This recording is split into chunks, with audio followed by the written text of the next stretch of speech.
Celebrate good times. Come on. Do do do do do. Time for celebration. There's a party going on right here. It's a celebration to last throughout the year. Yeah, dude. So bring your good times and your bad times too. So we're gonna have a party with you. Get down. Celebration. Let's celebrate. It's alright. Yeah, dude. I don't know what we're celebrating. That's the song that's in my head. What's up, guys? What is Dynor doing? Hey, what are you mongoosing back there? There ain't nothing up there that you're supposed to have. Hey, you stay down. Ain't nothing on that desk for you, boy. What the fuck's he think he up to? I got eyes in the back of my head, Dynor. Literally. Yeah. I see what you're up to. I see what you're doing. And I don't like it. I don't like it one bit. I'm not impressed with your shit. You have to save yourself. Huh? Why were you mongoosing the desk? Huh? This fucking guy. You stopped watching F is for Family for this? Well, go back and watch it, faggot. Don't let me interrupt you.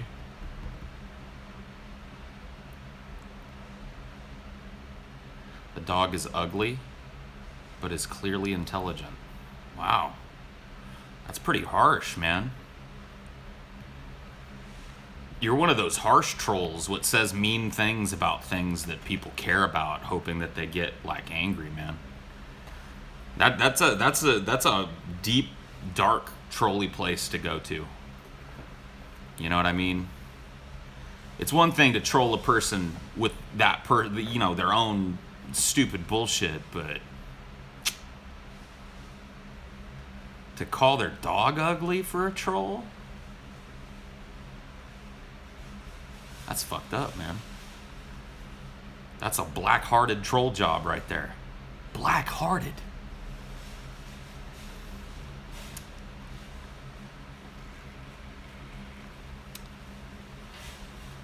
Paul is becoming less and less of a ball every day. Yeah, dude. Slowly but surely.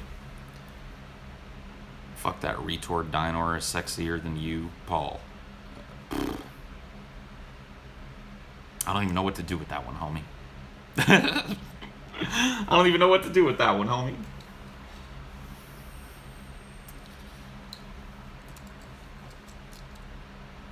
I'm about to work out. What should you do? It depends on what you want to do. Like, what are your goals, man?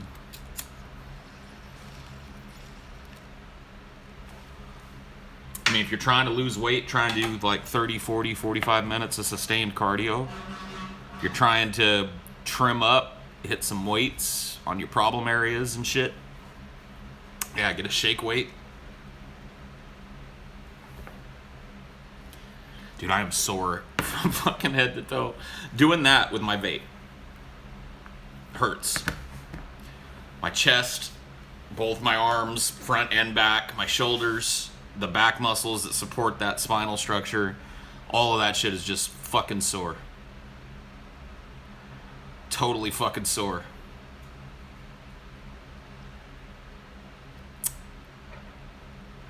You gonna play Elite Dangerous tonight? Maybe. Maybe so.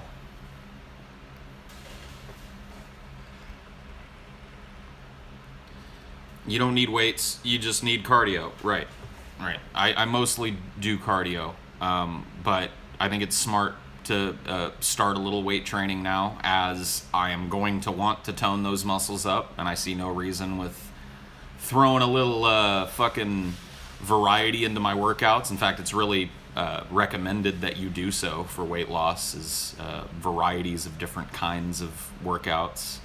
So I throw in a little bit of weight training. My heart rate stays super high throughout the entire weight training, so it's like a continuation of cardio as well. So it's working pretty well for me. I'm not even going to read that, dude. I see so many little variables in your comment that I'm not even going to bother. Having more muscle mass causes your body to require more energy for daily activities, so it does help lose fat. Sure.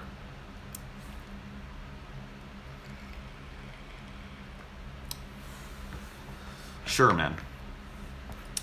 That sounds legit.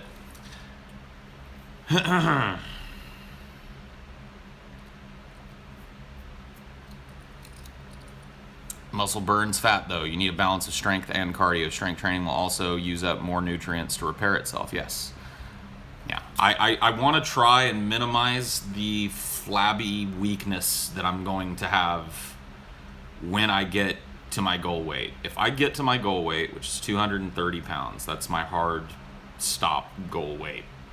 I could probably go a little lower than that, but every doctor I've ever talked to has wanted me in the range of 220 to 230. 230 is my hard goal.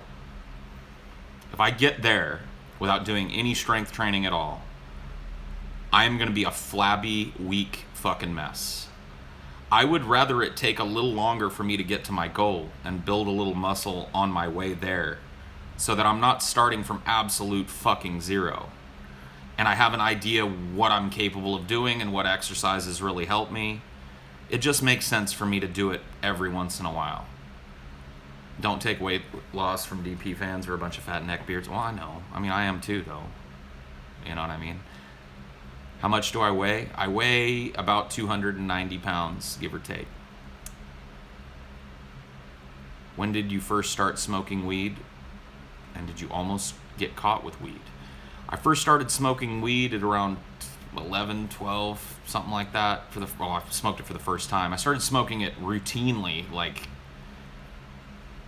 you know, as often as I could, freshman year of high school, going into sophomore years when I really started to ramp up the weed smoking. I got caught with weed one time. Well, actually, I didn't get caught with it. I just fucking admitted that I was stoned.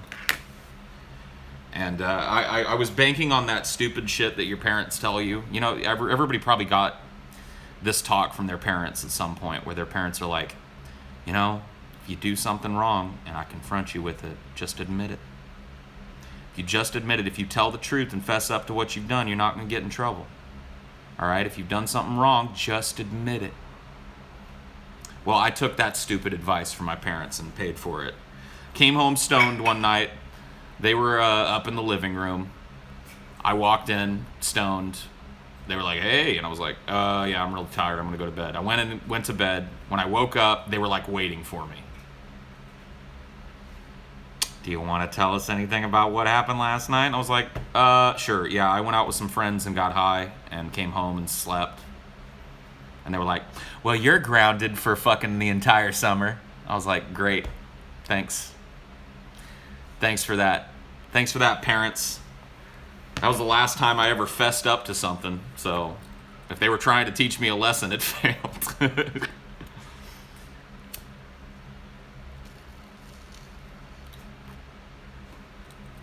How much weight have I lost since I started working out? I'm approaching, let's see. I started at 310 or so. And I'm now at like 290. So around about 20 pounds or so since I started working out.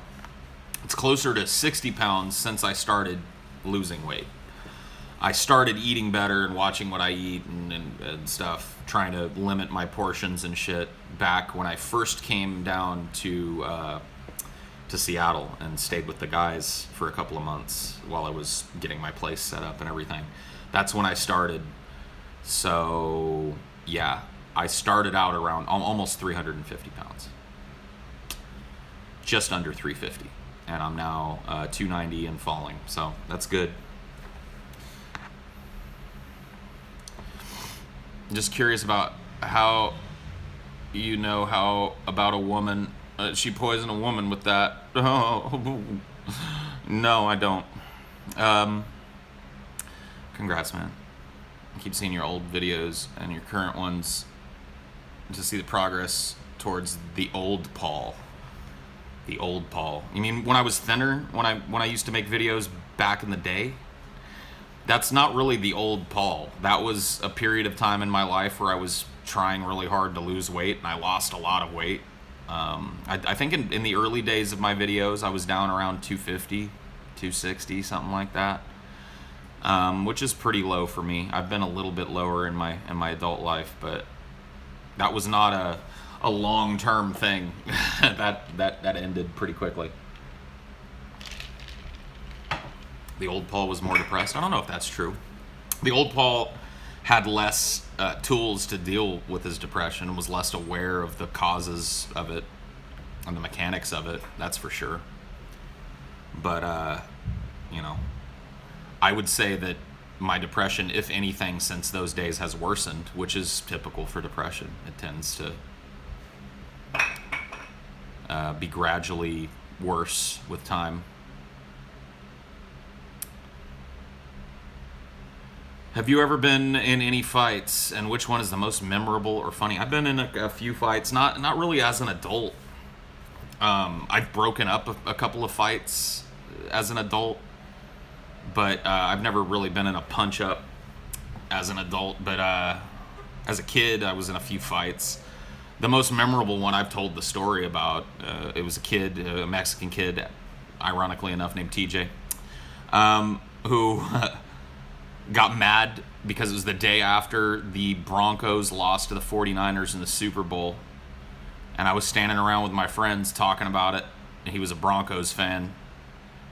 And I was like, man, the Broncos got fucking owned, or whatever the fuck I said. I don't know what I said. I was in grade school. Man, those Broncos sure didn't play well. And he was like, what'd you say? And I was like, I watched the game and the Broncos got beat. And he's like, oh, it's on. He pulls his fucking Bronco jacket on, and all of a sudden all his friends are around us. And, you know, I landed one punch in that fight. One punch. And it was like a straight like jab to his lips, because he was like coming in on me, and I went, and he was like stunned by it almost, and then he whooped my ass. Like, he would punch at me and shit, and I'd, you know, block a little bit, but I'd go backwards in doing so, and his friends that were surrounding us would hit me in the back of the head and push me back towards him, and then he'd hit me. You know, it was not a fair fight by any stretch of the means, although I don't think I would have won even if it was, to be honest with you.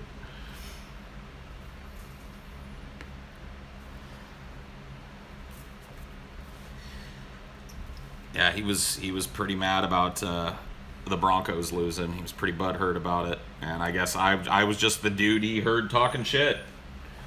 You know what I mean? Whatever. I have a $5 super chat. Okay, cool. Let me take a look. I don't have a $5 super chat. Have you seen Avatar: The Last Airbender? Thoughts? Are you talking about the show or the movie? I've seen neither, so I guess it doesn't really matter. I've watched a little bit of the film, and I've probably seen some clips of the cartoon, but I've never watched it. Never got into it. Just not my kind of thing, I guess.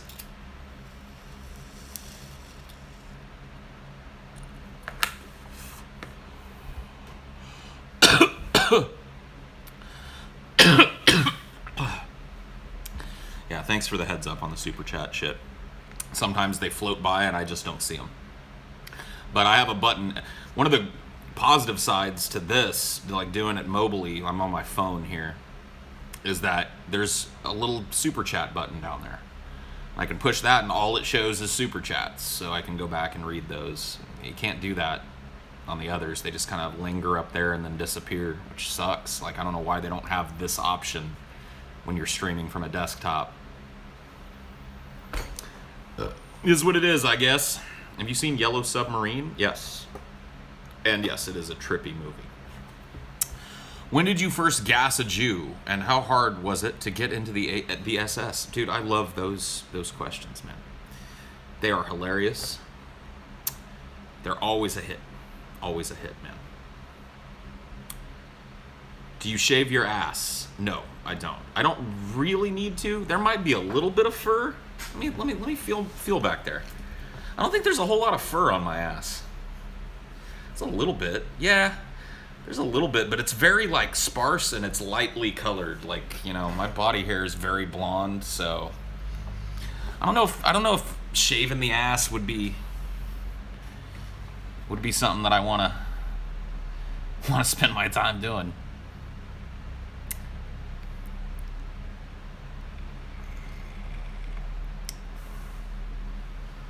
Unleash the salt on Sargon tomorrow? Nah.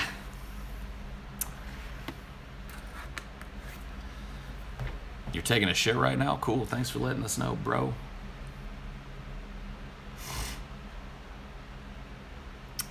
What flavor is in the vape? Bubblicious grape. Find it hard. You had to check to see if your ass was too hairy. Typically means it's too hairy. It does?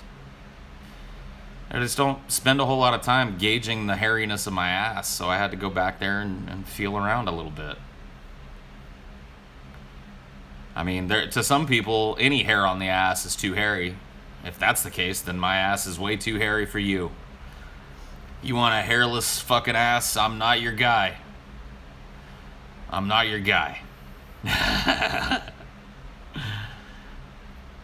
Now, it's not like an afro back there. It's not like covered in coarse, dark brown hair. It's very, wispy blonde. I could probably put my ass hair in a ponytail and shit. It's very nice.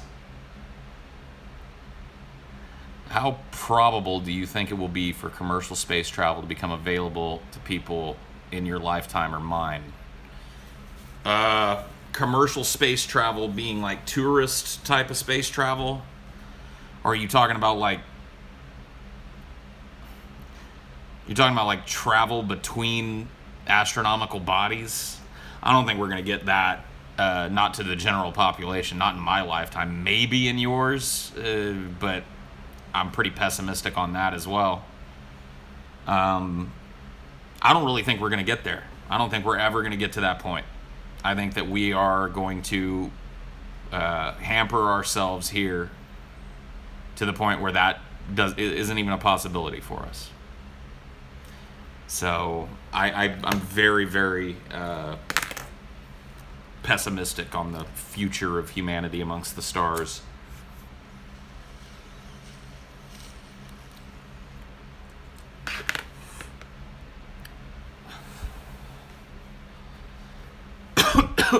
How much acid would you recommend to have a profound experience? You tried once and was disappointed? Well, it sounds like you didn't take enough acid, and or you sourced some shit that wasn't good. I don't know, man. I usually don't chase a high dose of psychedelics. 1 or 2 hits. I think my hard limit is 2 tabs, so that's about where I stop. Ever seen a nice booty and it turns out it's a guy? Not until recently. Not until it came up on the show that there are like male bubble butts out there and shit. People be sending me these pictures and I'm like, oh damn. And then they're like, this is a dude. And I'm like, oh damn.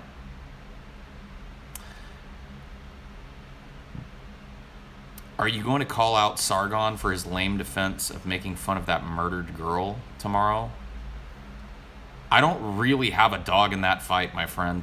I'm sorry to tell you that, but I don't really care. So unless it comes up organically, I'm not going to try and inject that into the conversation.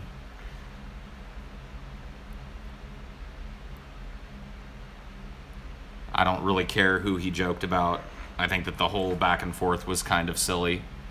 I think that there are some good reasons for distancing yourself from the current anti-SJW/skeptic community, but off-color jokes really isn't one of them.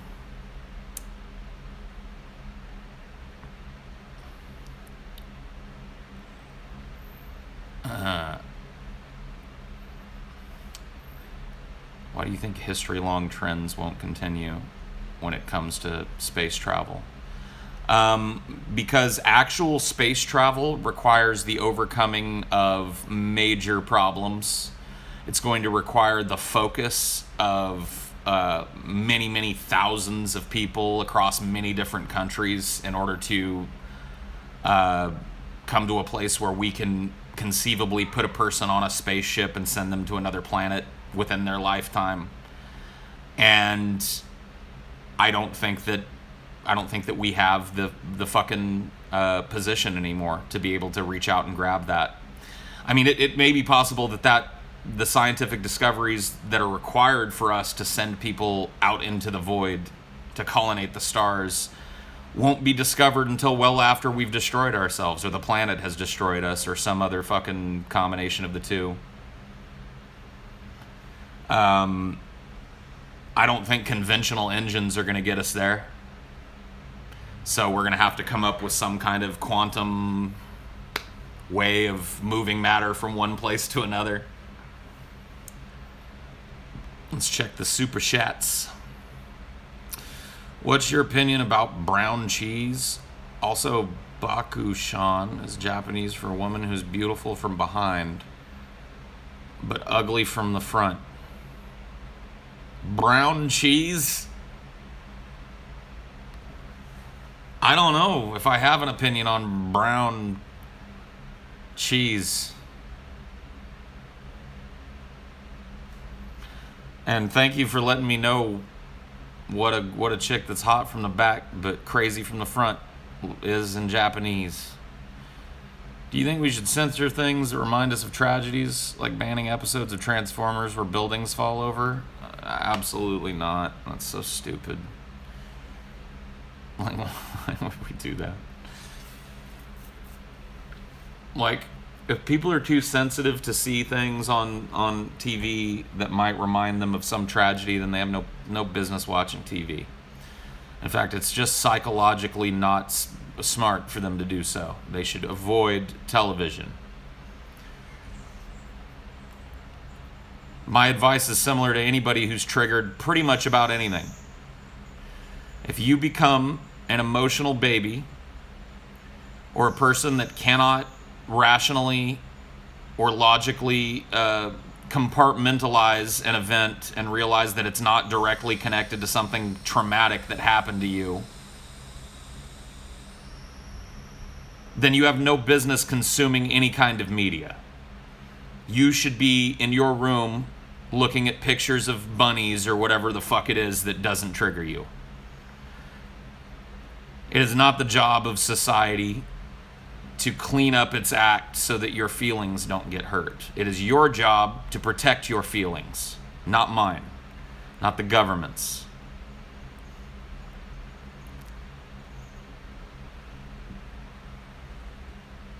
Flat Earth. Earth is flat. Earth is flat. Somebody sent like some flat Earth trolls over. That's cool. Is somebody doing like a flat Earth stream somewhere, guys? And they wanted you to come over here and spread the news? That's cool. Who's doing it? Let me know who's doing the flat Earth stream, man. I'll go check it out.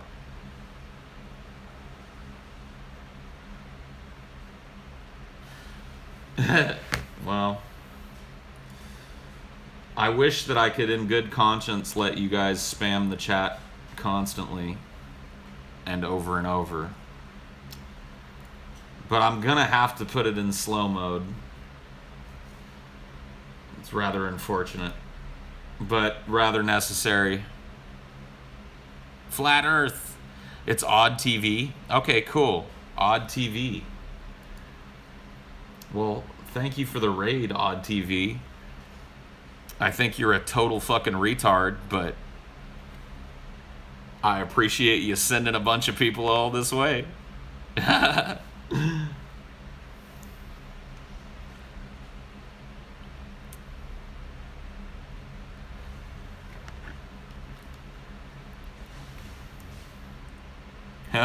Gravity doesn't exist, dude. Yeah, dude, take a look at the flat Earth, man. We're trying to wake you up. We're trying to wake you up, bro. The Earth is a disc. The Earth is a disc, man, and the sun be rotating around it. How come you can't see it? How come you can't see it? I'm with you guys. What are you talking about? Why am I mad? I see the truth. Hallelujah, dude. We live on a fucking flat fucking surface, dude. Science is wrong. NASA is wrong. All these people that be telling you the earth be round, haven't they seen the pictures of clouds in front of and behind the sun? Haven't they seen it? Haven't they seen that shit? Haven't they read the Bible passage that says that the earth is flat and rests upon pillars? Haven't they seen it? Yeah, man. Hell yeah. No, I'm not brainwashed, man. I'm with y'all. The earth is flat as fuck. Flat as fuck. Hell yeah, dude. Hell yeah. NASA lies and people dies. That's true. That's true, man. The earth is flat. Flat as a fucking pancake. Never mind that that's contrary to every piece of observable evidence and testable evidence that we have. It's flat. I know it is. Because Odd TV told me it was. Odd TV told me it was. He told me it was. So it's flat. Flat as fuck. Hell yeah.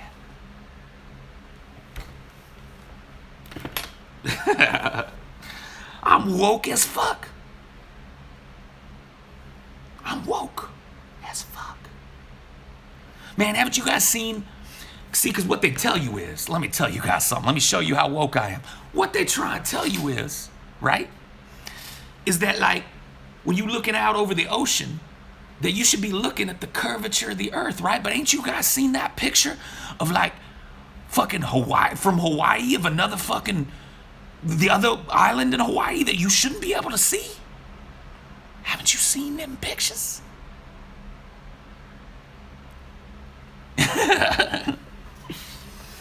Oh, man.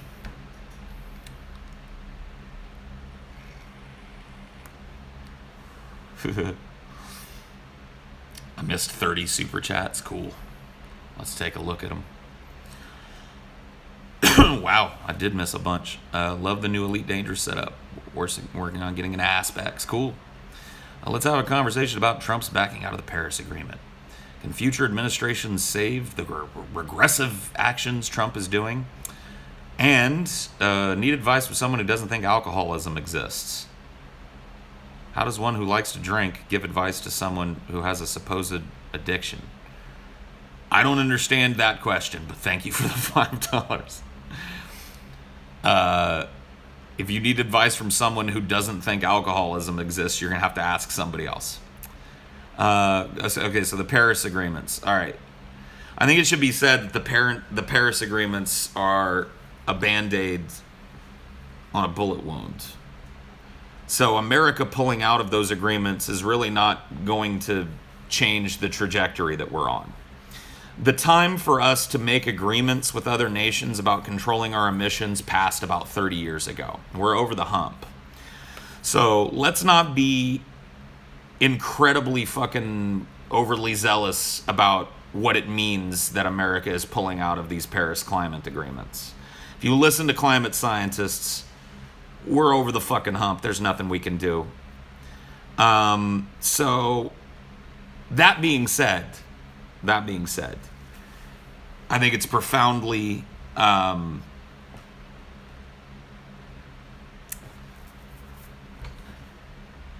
was going to say immoral, but I don't think it's immoral. I think it's I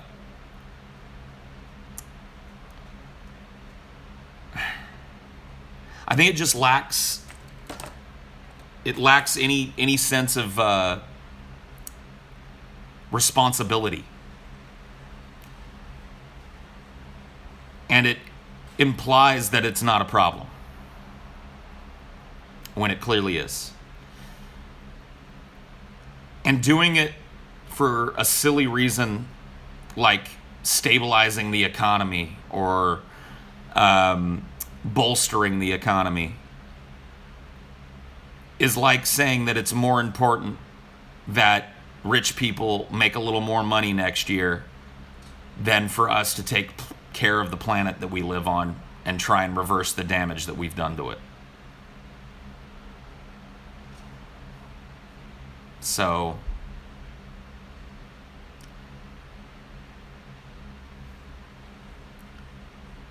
that would be my biggest problem with it. It's the assumption that comes with it that there is no climate problem. There is no problem with climate change. That we have nothing to do with it. That taking measures to prevent it from getting worse quicker is a waste of our time. I'm sorry, but that's just irresponsible.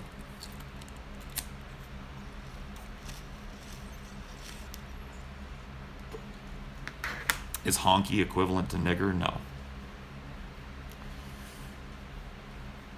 Not in any sense of the term.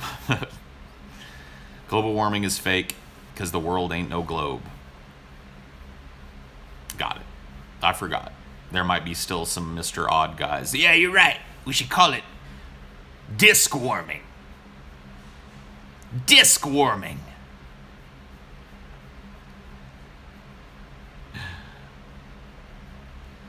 Am I enjoying Elite? Yeah, dude.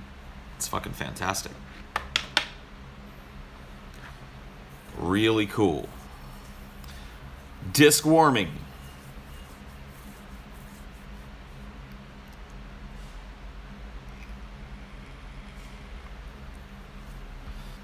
Oh, cool, man.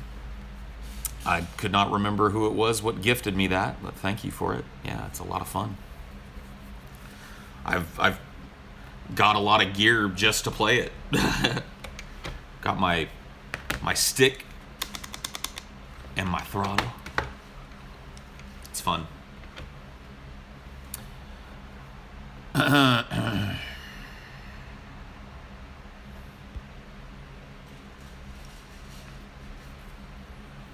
You should play EVE Online. I've played it.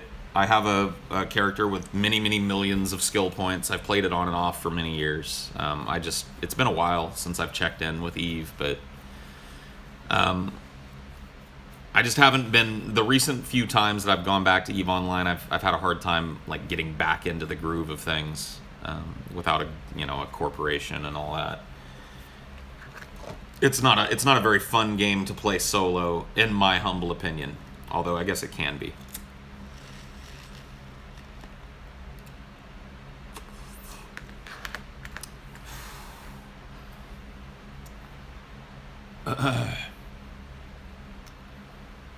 How do you maintain friendships after leaving to college? Real friendships maintain themselves. A genuine friendship is something that doesn't require any, type of regular contact. It's a person that you can call anytime and they're going to be able to talk to you. Those types of friendships will maintain themselves. You will lose friends, or just fall out of touch with people. But those are not going to be your closest of the close friends. You'll find that you have a lot of acquaintances coming out of high school, and going into college will let you know who those acquaintances are, probably.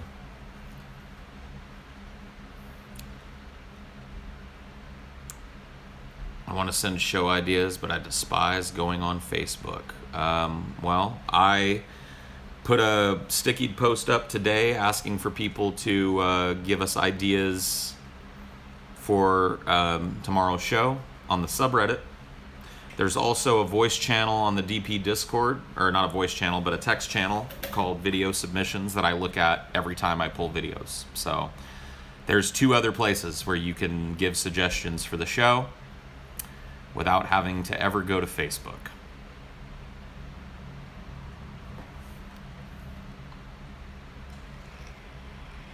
It's a possibility that me and Rodney will make music again. I think it's pretty good. Rodney has told me that he's got a lot of lyrics and stuff. It's just a matter of finding the free time to sit down and do songwriting. But, I would prefer to do songwriting with Rodney in the room. That's how we work best, I think. And maybe we'll get a chance to do that when he comes and visits. Or I go visit him, maybe.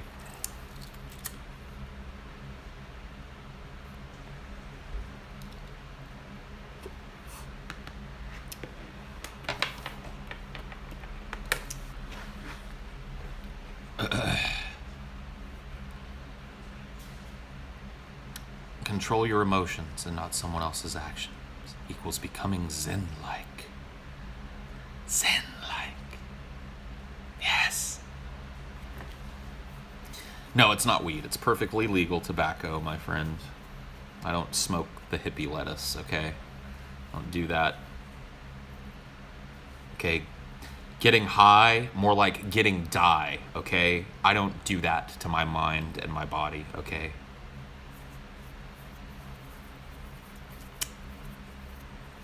Sorry this happened to your channel. Bye. It's okay, dude. Don't be sorry. Have a good day.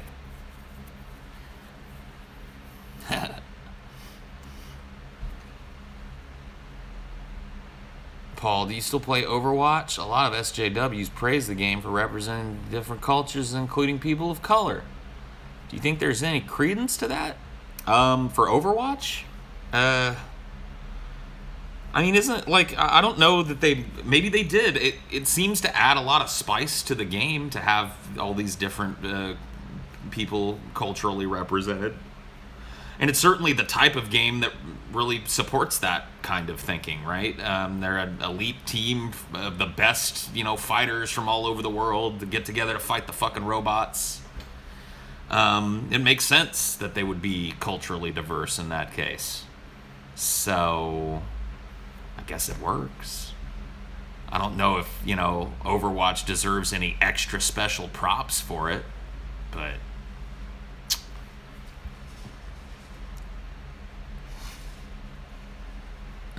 SJW's criticized it because of Tracer's ass. They also get uppity about fans infantilizing Diva.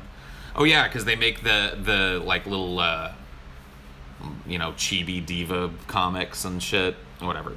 People are gonna find a way to be offended about everything. If you want proof of that, go look at that fucking college shit we covered.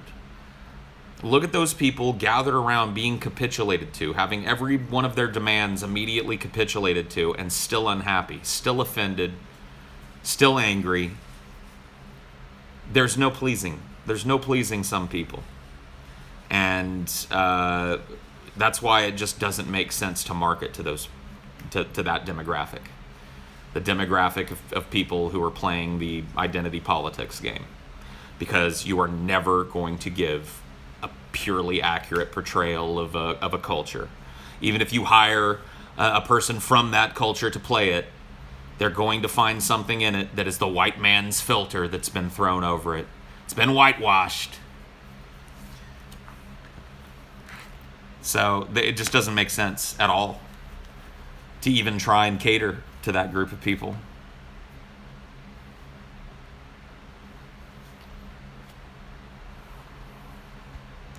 Seen a lot of videos on YouTube explaining how you can get rid of social anxiety. Do you think that's possible?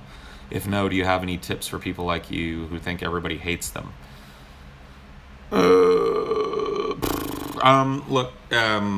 I think that you can be treated for social anxiety. I think that people with social anxiety can go on to learn how to live rich, healthy, fulfilling social lives, but it requires a lot of work on your part, and it's going to require you putting yourself into situations where you're really uncomfortable. Immersion therapy, or flooding, as it's called sometimes by therapists, is a way to get past an irrational idea that has taken root in your brain. Being socially anxious requires you to be social to get over it. And you're going to have to do that. Anxiety medication can work as well. Although I would caution you that a lot of times what is prescribed for anxiety is not barbiturates. What's that drug category called? Xanax and just having a brain fart. Benzos, thank you. I knew it was a B. I was going through every fucking B word I could, yeah. Just be aware that benzos are very, very easy to get addicted to and very, very easy to become dependent on to addiction. So be careful. Withdrawals from benzos are very, very terrible, yes.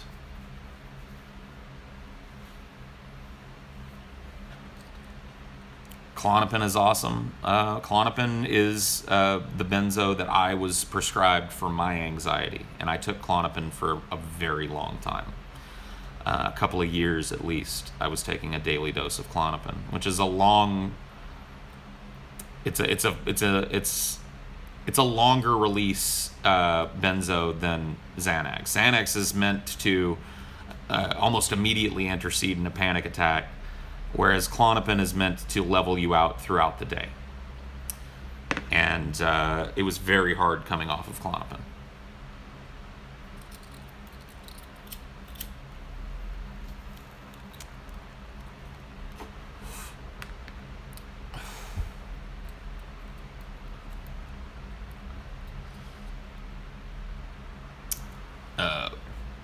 Paul, you put too much faith in research scientists like climate scientists. My father works for a research hospital, and the more hyped the research and longer it is, the more money made. I know that not all...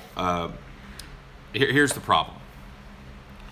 We're not talking about some crazy piece of research with no backing. We're talking about, most of the scientific community that has any knowledge whatsoever when it comes to climate is in an absolute 100% agreement. Okay, that's not some wonk at a fucking research laboratory feeding false data into an experiment or some shit to make the headlines, to get published.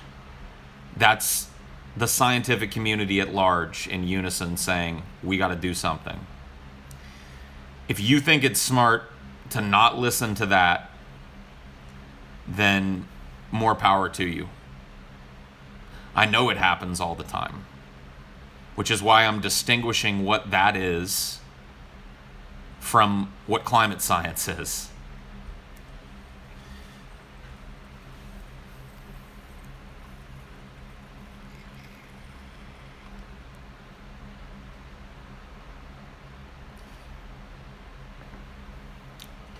.84% of all papers on the subject conclude that climate change is happening and that humans are the cause. Yes. I mean, there's a billion different videos that you can go watch by some very, very intelligent people, some of which work in the industry. All you've got to do is go look and find out what the scientific consensus is, and then make up your mind accordingly, I guess. I'm not telling you to go and trust the word of most scientists, but when it comes to being a lay person, it seems like a smart bet. I think I trust them more than I trust corporations and religious people, because they can demonstrate sometimes very adequately to a lay person such as myself what their ideas mean and what the evidence for those ideas are. Seems like a safe bet for me. Why the fuck did flat earthers start spamming this channel? I don't know. I guess there was a raid from some other dude's channel. Already talked about Trump and the climate agreement.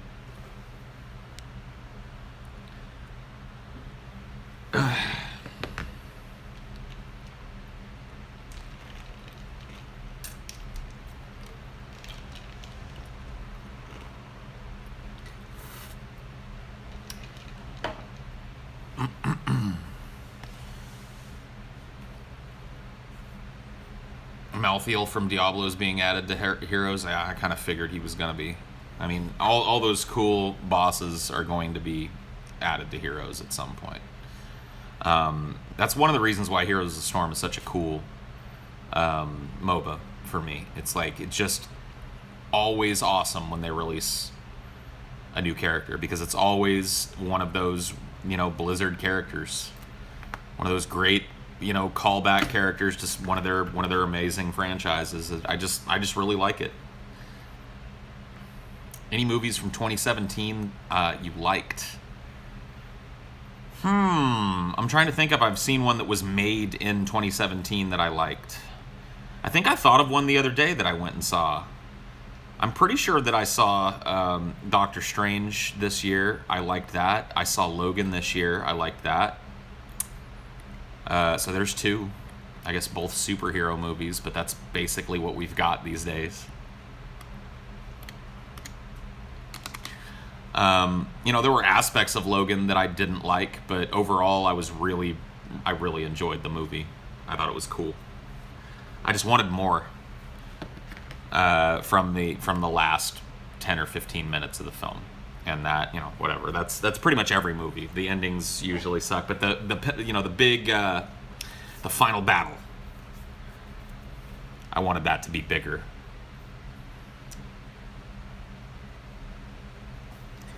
Yeah, I'll probably go see Dunkirk. I'm looking forward to it, so. Why are people defending Alien Covenant? Look, I have to look at Alien Covenant through the lens of the other movies in the franchise. I can't help but do that. It's an Alien film. I go in there with a set of expectations, being a fan of Alien. There are a lot of people that couldn't give a fuck about Alien as a franchise that go and see these films anyway. Maybe I could see the argument that outside of the context of the franchise, it's at least an entertaining popcorn flick. Maybe. It's the people that are claiming that it's deep and meaningful beyond what's apparent on the surface of it that really drive me nuts. Because those are people that have clearly seen the Alien franchise and are looking at it through that lens and think that this is some kind of meaningful addition to that lore. And think that it's somehow got multiple layers to it that we're just not understanding, when really it's just put upon obvious edge philosophy. I mean, it's obvious what's going on. Anybody that's had any run-ins with any kind of modern philosophy is going to immediately recognize the questions being answered or being asked in Covenant. And it's just forced down your throat, along with a lot of other things that have nothing to do with the philosophical bent of Covenant. For example, we talk about wrestling a lot on the show, and there's a term in wrestling called a cheap pop. It means a quick way to get a lot of audience reaction, right? And one of those cheap pops in movies is the death of a spouse, okay? The death of a spouse is a cheap pop in a film. It's something that a lot of people that are going to see movies can identify with, losing their loved one. It's done 3 times in Covenant. 3 fucking times in Covenant. We have to sit and watch somebody be told or realize that their spouse is dead. That's a paper-thin film. That's a film that doesn't respect your fucking brain enough to not tickle it with the fucking easiest, simplest, laziest fucking contrivances in script writing. 3 times, no, my wife, no, my husband, no, my wife. 3 fucking times. Garbage. Garbage. So even outside of the Alien franchise, it's just a muddled mess of a film that doesn't know what it wants to be.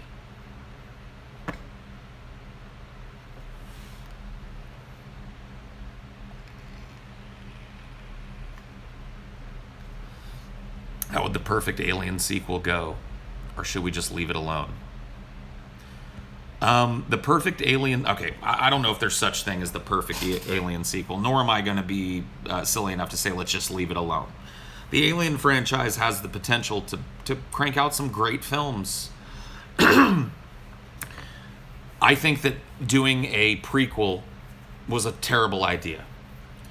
This idea that you need to explain where the xenomorphs came from, and then the explanation that they choose being so unsatisfying. I don't need it. I assumed, like most people did, that the alien species evolved on some planet somewhere and escaped that planet via space travel, right? And then was kind of spread through the galaxy by space travel. That's what's implied in Alien and Aliens. These little eggs with the face huggers in them can lay dormant for a very long time until some suitable host comes near. I don't need to hear that a robot invented them. I don't want that. The xenomorph is cool as something that evolved on its own.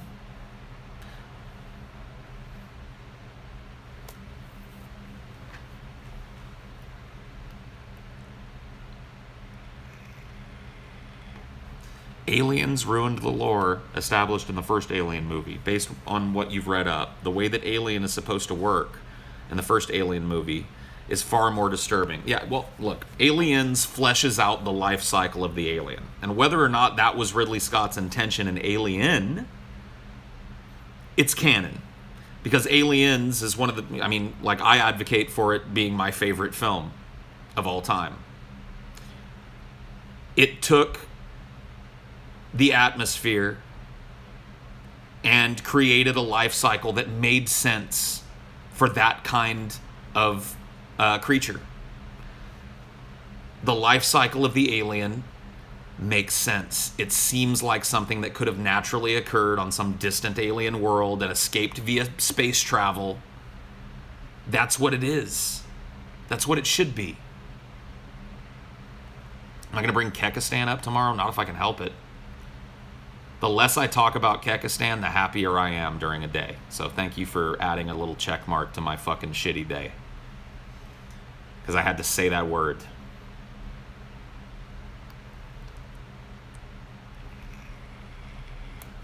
AVP doesn't count towards the lore. I guess technically it does.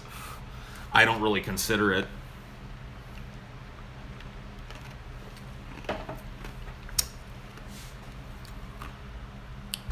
Well, Paul, they weren't just insects like in the first Alien movie. There it seems like humans are slowly morphed into the face huggers. They weren't just insect-like. There it seems like humans are slowly morphed in. I don't know. I didn't see any. I've seen the movie a dozen times, and I've never had that idea that human beings became face huggers.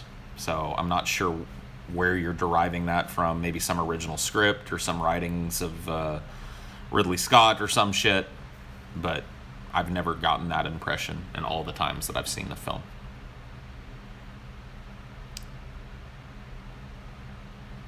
There's something in the director's cut to that effect. I guess I've never seen the director's cut then.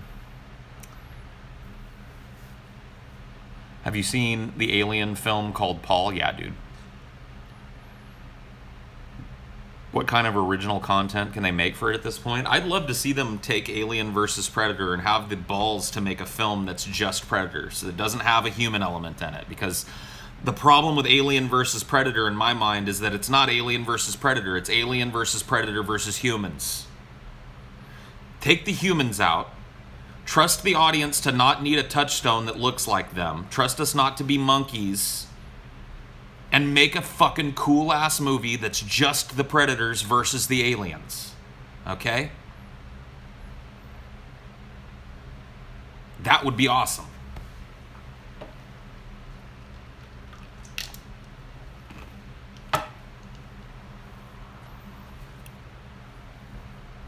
You seen Terminator Genesis that makes Alien Covenant look like Citizen Kane? I haven't seen it yet, no. The shower scene in Covenant could have elaborated on the alien rape scene. Maybe. I liked the first Predator. I love the idea of the Predator as a species, and I want to see it explored more, but if I'm honest, there hasn't been a good Predator movie since Predator. So I really want them to do something cool with the franchise. I think that blending those two franchises would be fucking amazing. I think that if they took the chance, see, it's so chancy for a major Hollywood film to do a movie that's entirely subtitled because they think, oh, people fucking hate subtitles. If they did it, I think that they'd have a fucking gigantic hit on their hands. I think that they are completely wrong when it comes to people's willingness to engage in reading of subtitles, especially if they did the subtitles in the cool ways that they're doing them now, not just down at the bottom of the screen, but like not in thought bubbles, but I've seen them, like they use it to great effect in what's that show? Oh, House of Cards. Yeah. I love that their text messages are just displayed on the screen. John Wick is another one, yeah. John Wick, yeah, I forgot about that one. I haven't seen that movie in a long time, but I remember, yeah. Great use of subtitling. Do it that way. Make the subtitles a part of the film. Weave them into the film, right?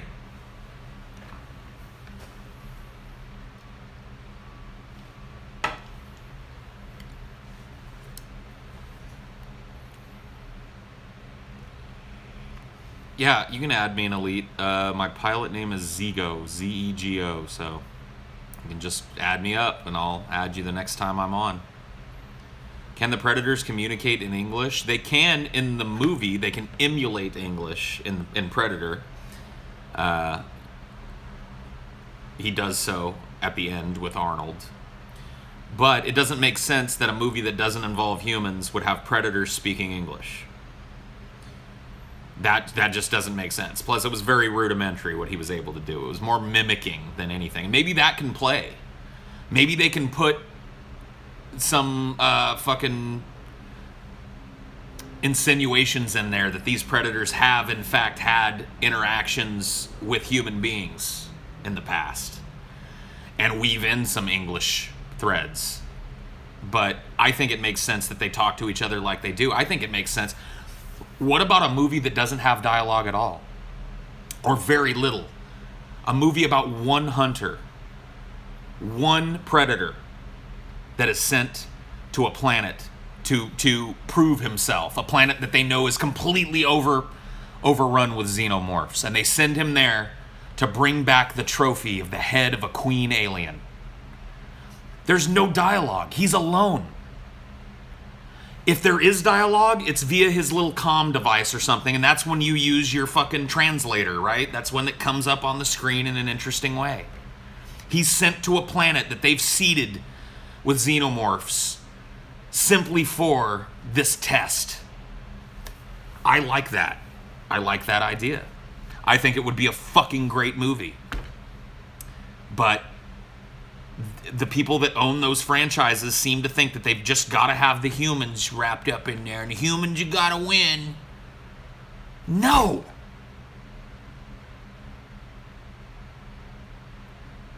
Fuck yeah, you could make some great atmosphere. You could pick whatever kind of planet you wanted, and then you've got the ability to, when he gets to the nest, all that giant, if you think about a planet that's been seeded with xenomorphs, and what I would imagine is that the predators continuously send animals down there as stock so that they can breed and spread, right? How would the xenomorphs react in that type of environment as a species that kind of relies on escaping a planet? What would they do if they had a planet that was just constantly filled with food and resources for them? Can you imagine the type of fortress they could build? So we've seen what they do when they infest a human settlement. They put that sticky, drippy shit all over the walls, right? Imagine if they weren't bound by the small, compact spaces of a human settlement. Imagine if they were allowed to find a giant cave system and create a hive out of that. What would the outside of it look like? What would the inside of it look like? What would the queen look like after decades and decades of just complete and utter dominance on this planet? How big would she grow? What kind of different varieties of alien would she create to protect herself with? What kind of animals have the predators seeded onto the planet, and what kind of aliens were made from those animals? It just raises so many great questions atmospherically. I think it'd be a great fucking film. Do you think it could be better as a high-budgeted TV show? I mean, maybe so. Maybe like an HBO series or something like that. I don't discount that shit now, man. Yeah, I mean, maybe we could make it a female predator. Maybe that's the thing. Maybe, maybe I don't mind that hook. I don't think it's SJWE. Maybe it's a female predator that wants to be recognized as a full-fledged hunter. And in order to do that, she's got to go and have a fucking showdown with the queen alien. Fuck yeah. I'd be down with that shit. There's always been that female versus female idea behind the queen alien. It was established in Aliens, right? With Ripley fighting her. Bitch versus bitch. Hell yeah, dude. We've never seen a female predator. Or at least I don't think we have. Let's see it. I bet they'd be fucking badass. They're not as stocky and big as the male predators are. They're more lithe and ninja-like. I like it.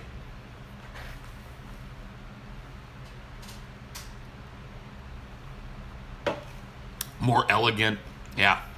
More precise, more stealthy. Yeah. I like it.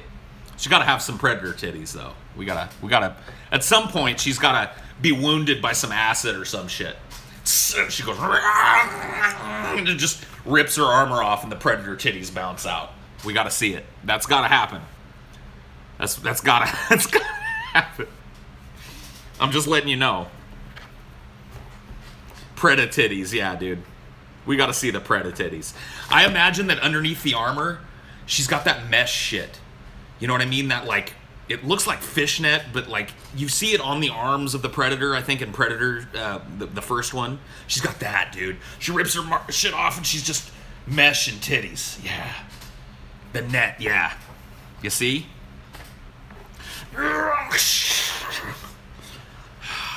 And then she just stares at the queen. And that's the showdown, man. The showdown is topless, dude. The showdown has gotta be topless. It's amazing. It's gonna be awesome. Yeah, dude. What color nips? I don't know, man. That's gonna have to be a long design conversation. I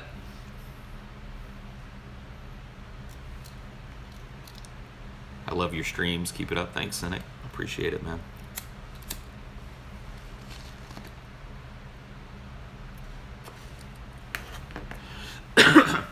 Maybe their nips look different. That would be cool. What we do is we take a look at the actual structure of the predator's face as it's defined. And we figure out, because I'm having a nip on the titty doesn't make sense. That nip is for a human mouth to suck on. You've seen a predator mouth. It's like fucking like this. Maybe the titty has got like a ring that the little thing walks into. I don't know, dude.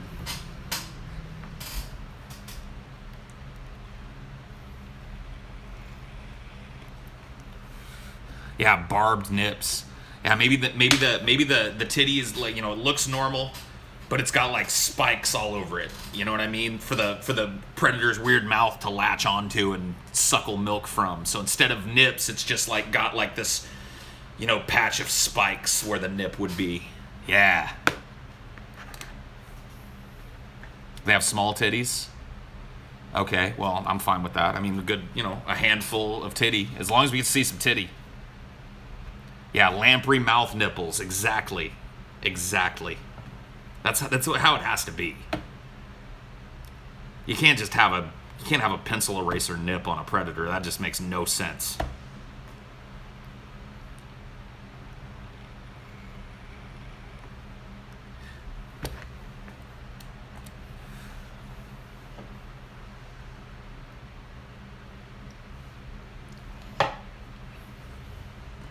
Big Mama is a super badass female predator from the comics. Cool. Maybe she could be the star of the show, man. Big Mama versus Big Mama. I like it.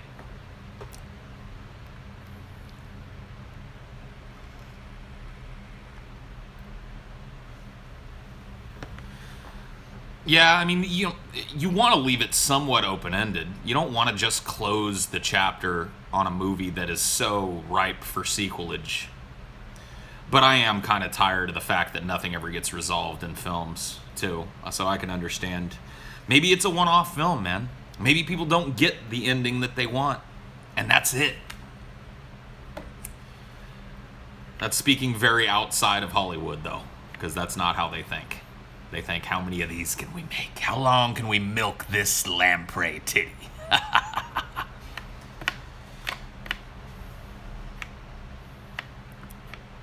A group thing? Yeah, dude.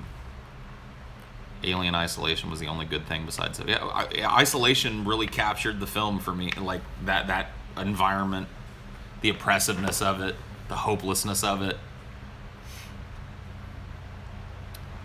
What if the queen and the female pred made a hybrid? Ooh, a hybrid queen predator alien. Ooh, that's kind of cool. Scissor me timbers, dude.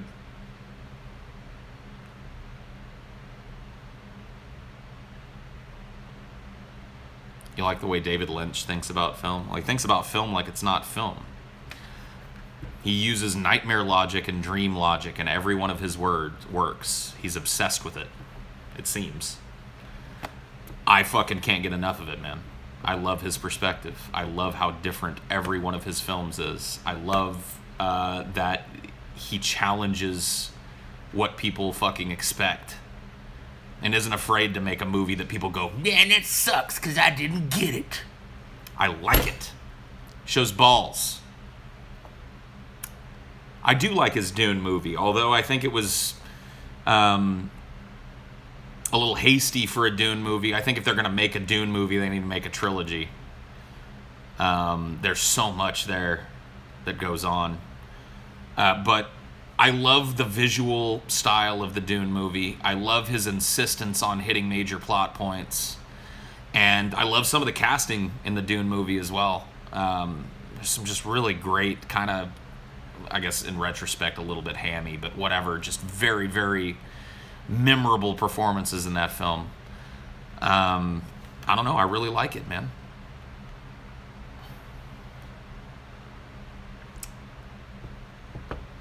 Predatora is on your Jude Law list? Yeah, dude. You want to suck those lamprey nips? I think Ridley Scott should hand it over to somebody else. The dude that was that directed District 9 was slated to direct these last two Alien films and was overlooked because Ridley said he wanted to come back and do it. I think at this point, Ridley Scott needs to hand it over to somebody who's willing to take a chance with the franchise and make a decent film. That could have been really good, yes. Could have been bad, too. I don't remember what his name is, but the director of District 9 has made some flops. He's made some movies that I don't consider to be all that great, but he also has a vision that I think... I didn't really like Chappie all that much, honestly. It just wasn't for me.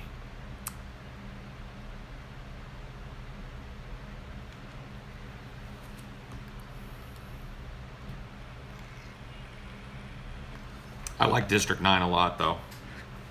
That shows in me like a visionary filmmaker. That would be the signs of a visionary filmmaker. That movie is beautifully shot, beautifully imagined.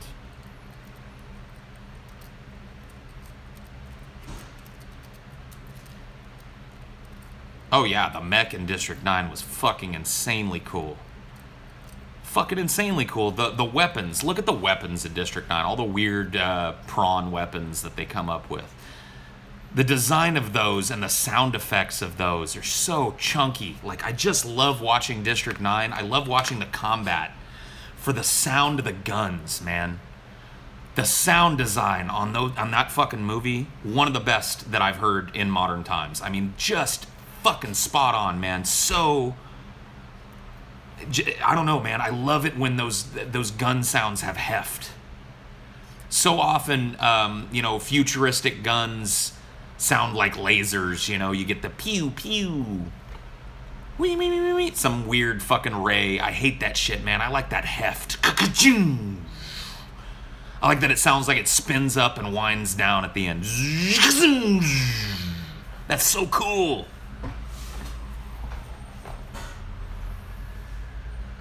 Weta Workshop, you can tell. You can tell that they designed those weapons.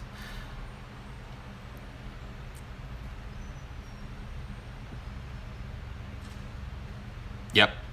Yeah, if anything, it's a very original film. An original idea, an original perspective on a film. Definitely not afraid to take chances. Not afraid to put aliens that can't speak English in a primary role. I like it. I like it. Oh, you did a $5 super chat and it didn't show up in the chat. Let me see if it showed up here. Meme Lord? Oh, it'd be some kind of orifice that they latch onto? Yeah, probably. I want an alien predator film where the predators can camouflage as humans and blend in with society, slowly What? No. Dude, they don't care about infiltrating no human society. That's not what predators are about. We're prey to them. Why would they want to pretend to be prey? Meh.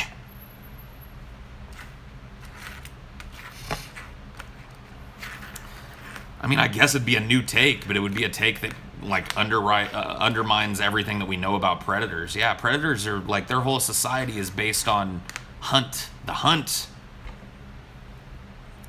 The only reason for them to be on Earth would be to challenge their skills as hunters.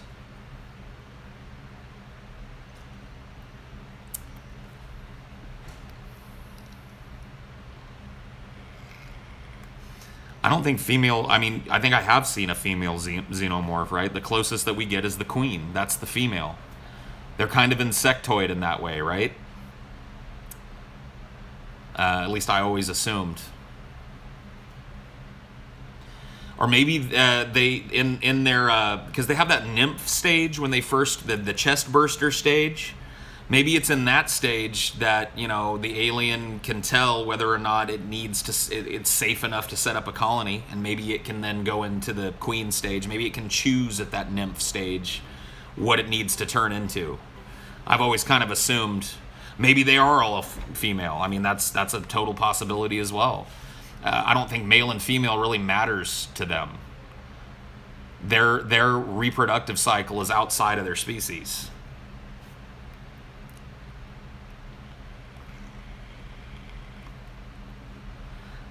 They breed by incubating eggs in living hosts. That's how they reproduce. They don't fuck. The queen is an alien that is born with the ability to, apparently, if you look at aliens, grow a giant egg sac and lay the eggs, which then are ostensibly, I mean, I guess we assume, are carried away by worker drone type aliens to other places so that they can infest more people. That's how they reproduce. They rely on hosts in order to be able to reproduce. The rest are male as far as we know. I mean, that's what I always kind of assumed, that it was kind of an insectoid hierarchy. Alien biology doesn't really make sense. Maybe that's why they're trying so hard to explain it away. I think it doesn't make sense given like a terrestrial origin, but maybe they have their origins in deep space. Maybe what was to become the aliens was something that evolved first in deep space, some kind of life form that can withstand that deep cold, and evolved in order to take advantage of those hosts.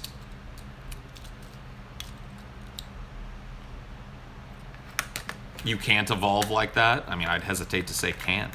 You don't know what selective pressures were put on the alien species in the early days of their genetic history. I mean, you don't know what kind of planet they grew up on, what the atmospheric conditions were.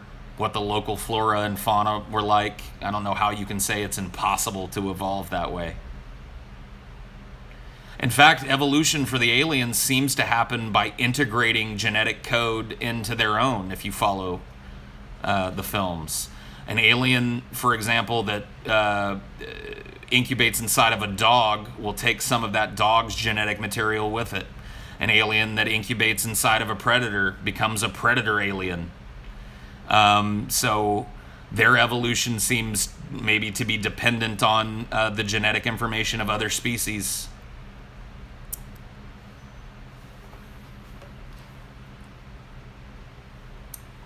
At the core of it, though, it's science fiction, folks. It's science fiction.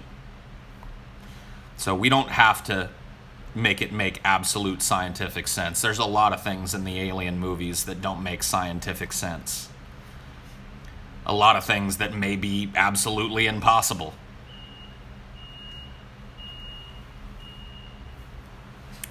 It's like the wolves evolving the traits of the sheep. Maybe the aliens started out as the sheep.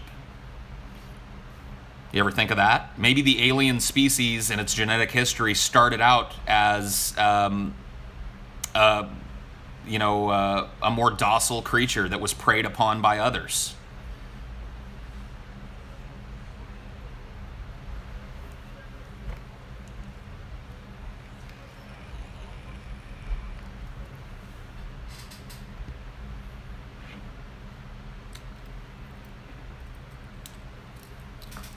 Wouldn't predators have hundreds of different societies on their home planet like we have? That explains bulky berserker-like predators in the first AVP. Sure, I assume that the predators have some kind of planet of origin. But what we know about the structure of their society is that they value the hunt. And they may in fact colonize several different worlds that they use, but it doesn't seem like that's the point of their species. That's not what drives them. Civilization doesn't seem to be what drives the predator. What drives the predator seems to be the hunt, proving the worth of oneself through facing down an enemy. Their society evolved with a very different set of values than ours did. It's almost like, it imagines like a hunter-gatherer society that never lost that mentality when it reached its industrial revolution, right? Whereas we started to value other things, maybe they held on as a core principle that was central to them, the idea that a member of their species is only worthy if it faces down a worthy opponent and wins and returns that trophy.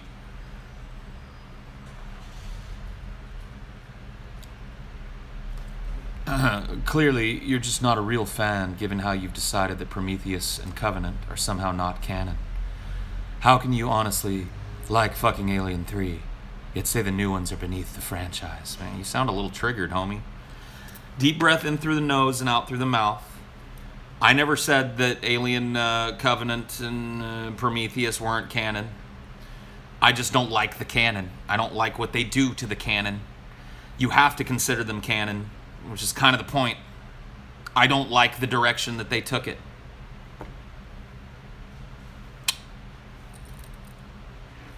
Does that clear it up for you? Are you still breathing all heavy?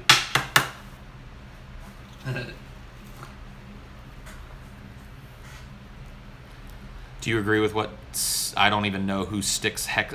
People are constantly asking me about Styx Hexenhammer, and I have no fucking clue who he is, and I don't care to know. The more I hear about him, the less I want to go find out who he is.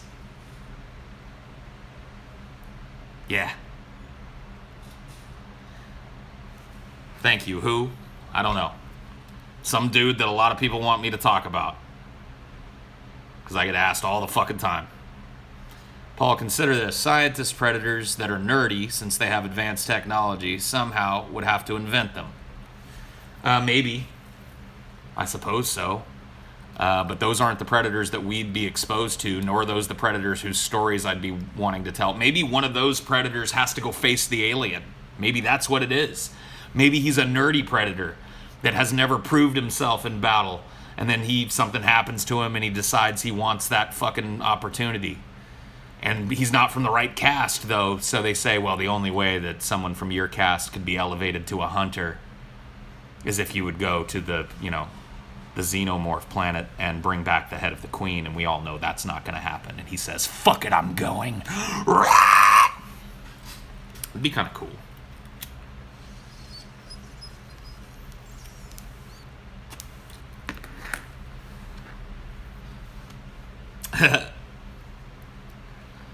What's your opinion of the third and fourth movies? In Alien, I think that 3 gets a bum rap from people. I don't think it's the best. In fact, I think it's, if you look at Alien as a trilogy, Alien, Aliens, Alien 3, I think that it's the worst of those 3 films. However, I think that a lot of people shit on it because of that unnecessarily. I think that there's a lot of good ideas in it. I think that the atmosphere was kind of nice for the movie. There are a lot of good things in Alien 3 that I think are overlooked by people. I loved the idea of introducing the fact that aliens incubate in different things other than humans, so having it, be a different kind of alien based on the fact that it incubated inside of a dog. Yeah. What? Have dinner with Dawn Keene? Explain why. No. Because I don't think that Dawn Keene has a single fucking thought in her head that I would be interested in hearing. So having a meal with her would be an exercise in uncomfortable conversation, and I'd really rather not. There you go. Do I like the Dark Knight trilogy? Not the whole trilogy. I like the first film and the second one. The third one sucks. It's boring in comparison to the other films. Bane is horribly misused. I don't know what else to say. What I think of Pokemon, the first movie, you'll be able to see soon. TJ and I have done a giant TJ and Paul versus review of it that should be back to us, or ready to give to the people that want it soon. So hopefully you'll see. Oh man. What makes Aliens your favorite movie? It's a combination of just the for me, I'm very much about ambiance in films. When a movie can establish a world that I believe is real, even when it's something as fantastical as, some far future colony, then that movie has already won me over. On top of that, Alien is filled to the brim with just fucking great action scenes. I mean, look, watch the last 20 minutes of Aliens if you want to know how action is done in a film. Not only action, but tension. Starting with Ripley holding the fucking gun and holding Newt, and that fucking showdown where she looks at the alien and torches the fucking eggs and then runs, to the last frame of the film. Watch that. Because that's the Bible. That's the Bible for me when it comes to how you do tension, build up, action, and a finale of a film. The acting is fantastic in the film. Not all the acting is fantastic. Some of the supporting cast are a little hokey. But the core actors in the films are utterly and completely believable. It's a rare example of a child actress that doesn't totally fucking suck. Child actors are the worst, usually, in films. It's very rare to find a child that's capable of doing the adult job of acting and putting themselves in that character in a believable way. The little girl, what's her name? Carrie, I can't remember her last name. Fucking fantastic. I don't know why she didn't continue with her acting career. She doesn't really act at all. Well, maybe not now, but if you think that she's not acting in Aliens, you're fucking wrong.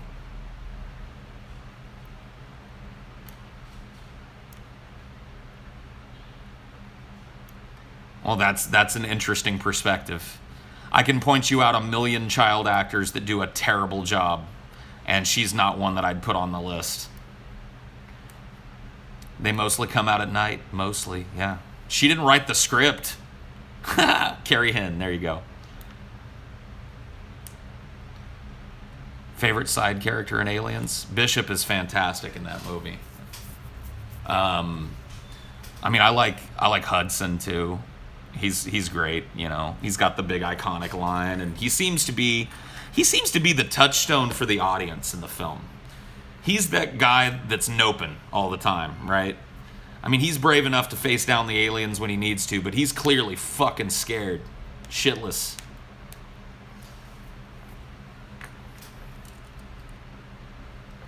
She didn't do any demanding acting. That's your fucking opinion, man. Like, on what basis did she not? On what basis do you give for your fucking knowledge on what it takes for a child to give a convincing performance in a film? Like, you can have your opinion that her acting sucked and she didn't do anything in the film. I think you're wrong. You're not going to change my mind by fucking continuously repeating over and over again that she didn't act in the film. You understand that her character is in shock in the film, right? She's been living in vents with aliens crawling around looking for her for possibly fucking, like, what is it, like months? She's not going to act like a normal child. She's not going to emote like a normal child. Newt is cold and distant and emotionally distant for a reason. She's been living in unbelievable fucking circumstances for a child. The whole point of her character is that she's aloof and distant. There's a whole fucking scene that establishes it. So you saying that she just calmly spoke through the movie is saying that she portrayed her character accurately, which is what I'm saying. And if you're telling me it's not demanding for a girl, how old was she? 8, 9 years old? To give a convincing performance in a classic fucking film? You're crazy. Oh my God.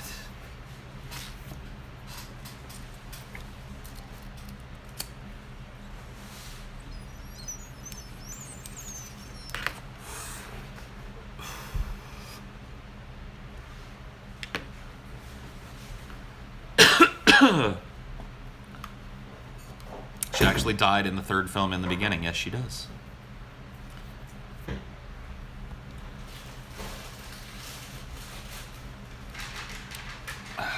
She had an easy job as child roles go. Okay. Well, I disagree. There's nothing easy about taking a child of that age and having them deliver a convincing performance with believable emotional peaks. It's just, there's nothing easy about it. But I guess that's from the perspective of a dude that's done acting. Your perspective is, from what I can tell, of a dude that just consumes media, which is fine. I'm cool with that. But you ain't gonna change my mind by repeating yourself. I speak to you from the hot springs of Colombia, formally inviting you whenever you... Oh. Isn't Colombia kind of dangerous, bruh?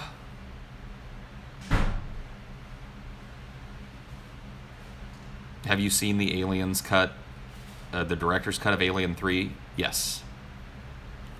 Yes, I have seen the director's cut of Alien 3.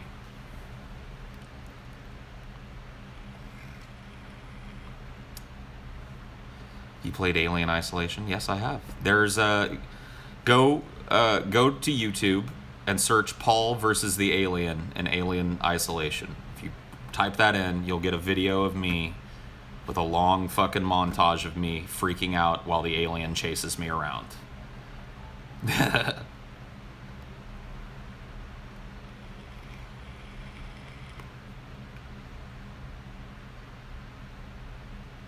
What do I think of Blade Runner? I'm cautiously optimistic about the new film. I'm definitely going to go see it when it drops. But the one problem that I have with it is their insistence on bringing fucking Harrison Ford back into it. I really, really wish that they had just written another movie in the Blade Runner universe and not felt the need to roll Harrison Ford's 80-year-old ass back out and pretend that he's still fucking Deckard. I just don't want it. Quit putting old man Ford in movies and making him be the old man version of shit that we like. Just stop. Stop. Old man Indiana Jones, old man Han Solo, old man Deckard. No. Stop it. I'm willing to set it aside and go see the film. But I have a feeling that Harrison Ford's presence in the film as a plot device is going to make me angry. I just got a feeling. Because I have a feeling it's going to be totally unnecessary. I have a feeling it's going to be very easy for me to imagine a film that didn't include rolling fucking Harrison Ford's 90-year-old bones out onto the stage again. But we'll see.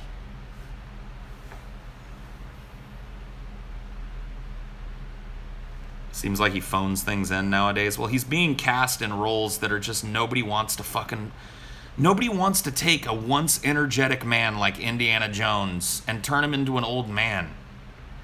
You can't write that movie and have it come out as something that people enjoy. You just can't. Nobody wants to see some fucking actor's old ass being the character that we want from back in the day. Just tired of it, man.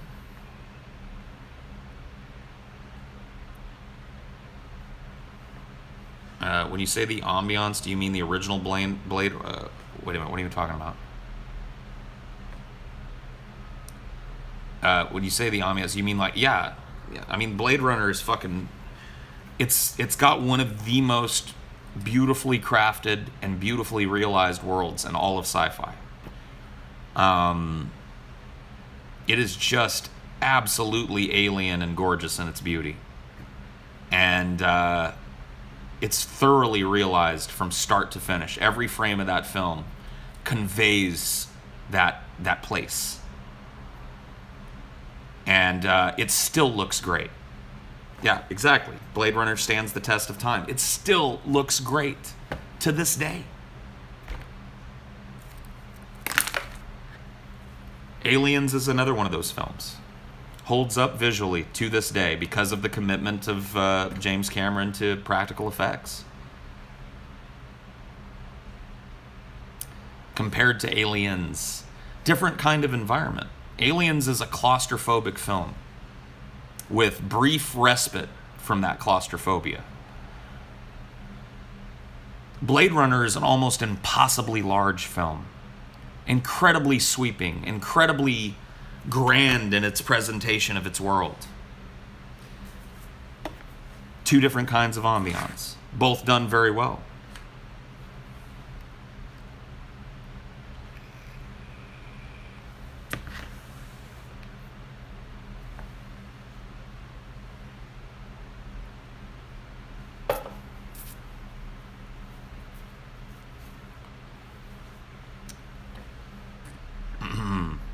Thoughts on Kubrick?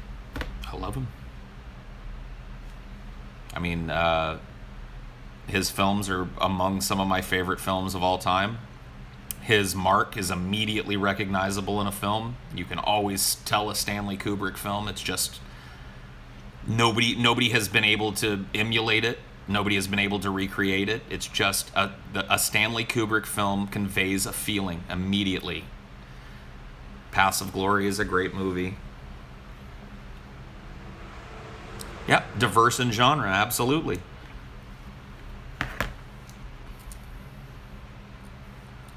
Absolutely brilliant. Yes, I agree. Why can't they do movies like that now? Well, I don't think they'll ever do movies like that again. Stanley Kubrick was a unique visionary. Can they do movies of that quality now? Sure they can. There are movies being made all the time, but looking at a movie through the lens of Kubrick is like asking to be disappointed, because it's not going to be Kubrick, so it's not going to have that special thing. but there's still great movies being made. This idea that movies are total shit nowadays is just people that aren't willing to go off the beaten path to find their fucking movies. They're not willing to watch movies that they otherwise wouldn't watch. They're not willing to watch a movie that didn't do well at the box office or wasn't a big summer blockbuster. And then they get this idea in their head that that's all there is out there. And it's not. I missed a super chat? Okay. I'll send a $100 super chat if you open the next show by drop kicking TJ in the face. I think I would probably go to jail, and that's not worth $100. So I appreciate the offer, but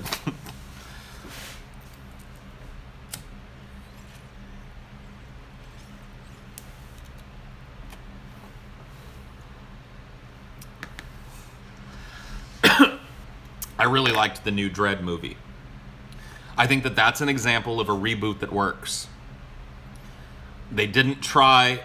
They took the character and they gritted it up. They took what was wrong with Judge Dredd and they fixed it. They didn't try and be fucking pretentious about it. They just let us see Judge Dredd kick ass from start to finish. What's wrong with that? That's great. That is absolutely fucking great. I loved the consent of the slow-mo drug, or the conceit of the slow-mo drug in it. It allowed for some really cool scenes. I just love the fact that it's just Judge Dredd fucking killing people from start to fucking finish. It's just junkies and weirdos versus Judge Dredd in a giant futuristic fucking apartment block. What a great way to do a Judge Dredd film. They didn't remake it. They didn't fucking try and do the shit where Dredd was like removed from duty and exiled out into the world. They were just like, let's see Judge Dredd kick ass. They found the fucking middle. See, that's what you've got to do when you're doing a reboot. You are never, ever, ever going to fucking challenge the original in the minds of the fans of that film. So stop trying to. Find what's cool about it and just make a movie about that. What's cool about Judge Dredd is him kicking ass, his fucking gun, his motorcycle, his armor, all the little tricks up his sleeve. The fact that he can indiscriminately kill junkies, that's what's cool about him. What did they do when they made Dredd? They just put him in a fucking box with a bunch of junkies. It's brilliant. It's brilliant. It really is, and it's simple. It seems so simple. It seems like something that would be just common knowledge, but it isn't. It isn't.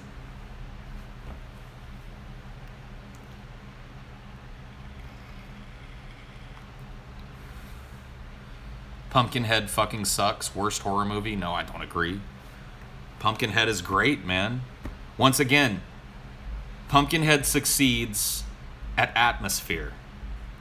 Atmosphere. That movie... from the start, that takes place at the old, the little fucking store that the dad owns, to the when the dad takes his son's body and visits the old fucking hillbillies that live up in the hills, to when the dad takes the son's body to the old woman, to when the dad goes to dig up fucking Pumpkinhead in the creepy old fucking cemetery out in the swamp. Every fucking environment in that film begs to be paid attention to, and it has what I consider to be a pretty good practical creature in it. Pumpkinhead is pretty creepy looking. I mean, it's a little cheesy. It's a cheesy fucking 80s horror movie, but come on. Let's be honest, man. Yeah, it's a little bit corny, but man, dude, what is that guy's name? He plays Bishop. The dude that is in the Ed Hardy or whatever his name is in the film. I can't remember his fucking name. He played Bishop in Aliens as well. Man, he gives a fucking great performance. Lance Hendrickson, thank you. He gives a fucking fantastic performance in that film. Really, really good. For a cheesy film, really, really good acting chops on that performance.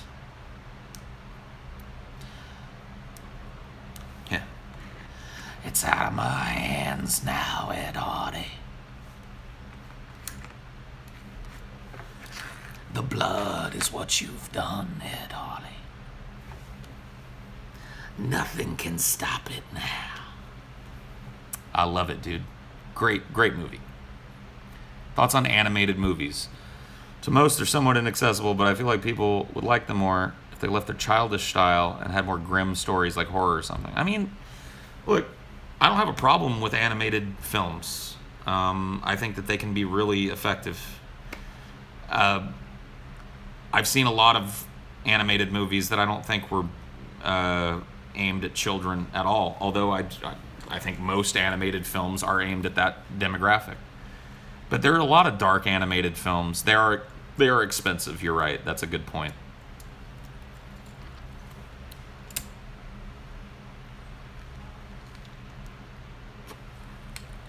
Coraline that's a darker film. I think aimed at a youth market, but definitely dark enough to be an adult film. I mean, going into anime, there's all kinds of different, colors of anime when it comes to that tone scale. Those are animated films as well, right?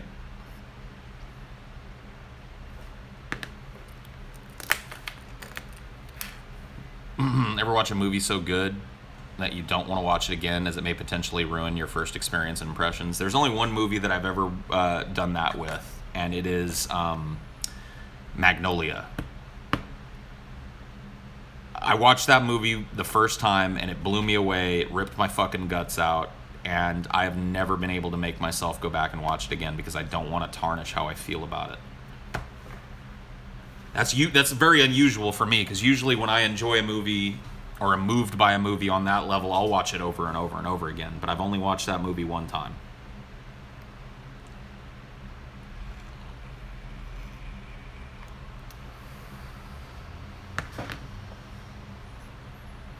The Breakfast Club. I've seen The Breakfast Club so many goddamn times. I love that.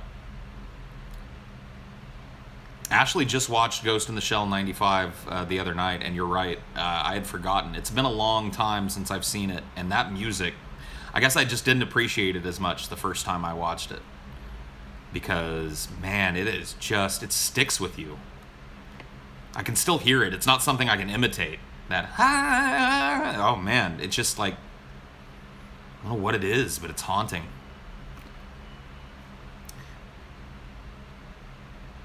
Yeah, that's cool, man. Maybe we are soulmates. Maybe we're bong soulmates. I don't know. I've been smoking out of this pipe a lot recently, and you mentioning the bong has made me want to go get a bowl and take a rip. Time to take a rip. Time to take a rip. Time to take a rip on a bowl.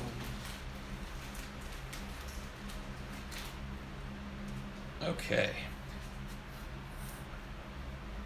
Let me just clean this bad boy out real quick.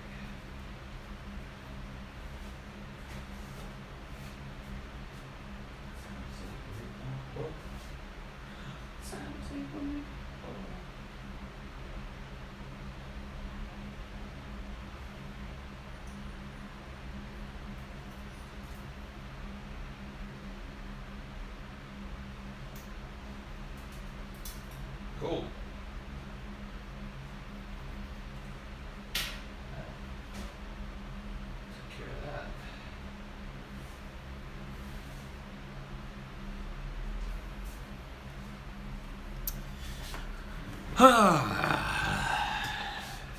Does everybody hate Chair so much, man? Chair didn't do nothing wrong. Chair didn't do nothing wrong.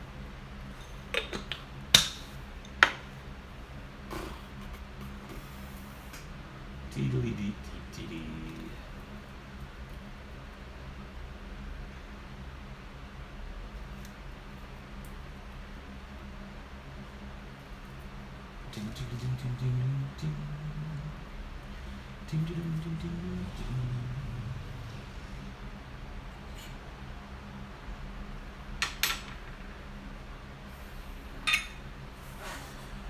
All right. That is, it's Ashley's Madoka Magica poster.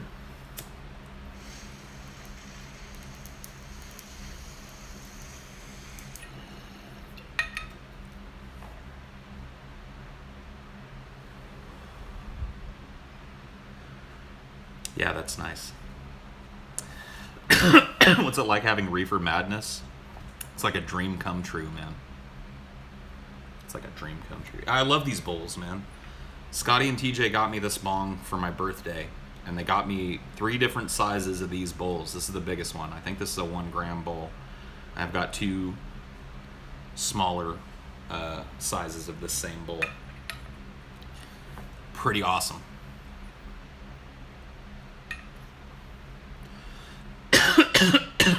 True friends, man. Thoughts on meditation? I've had a lot of success in calming myself down using meditation. It is something that I do before every show. I spend at least like 2 minutes with my eyes closed in meditation. And it helps to prepare my mind. So I found a lot of help in it. I don't meditate for long periods of time. I never got good at... I never got to the point where I could sit and meditate for a half an hour straight and feel like I got a lot out of it.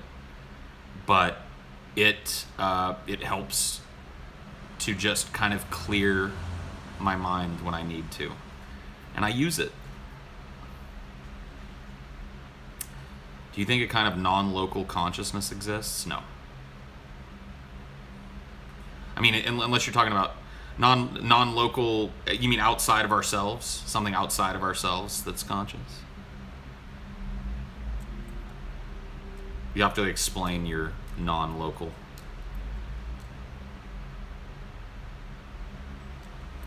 David Fincher is the most overrated movie director ever. There, I said it. Okay. I hope you feel better.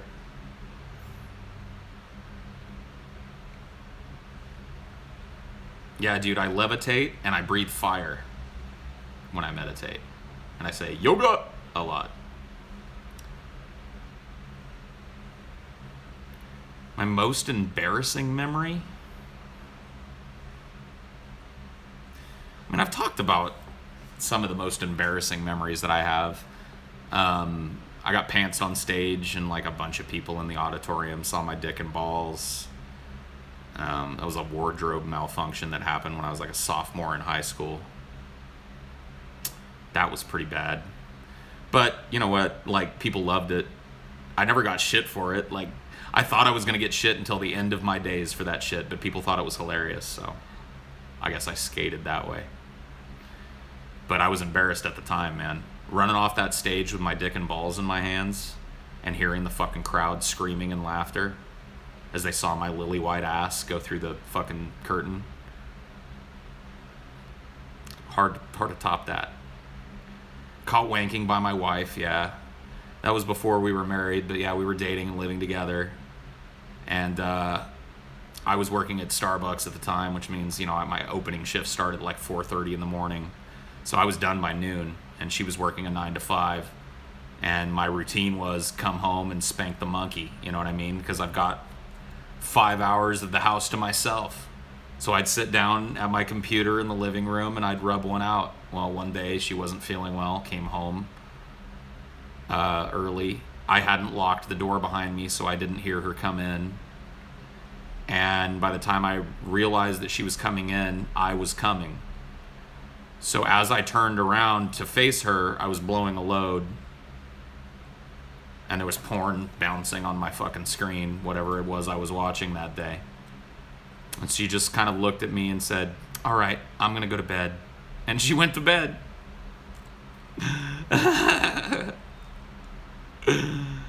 Oh, boy. Well, we weren't married at the time, and I really don't think I mean, unless you're involved, like, unless mutual masturbation is a thing.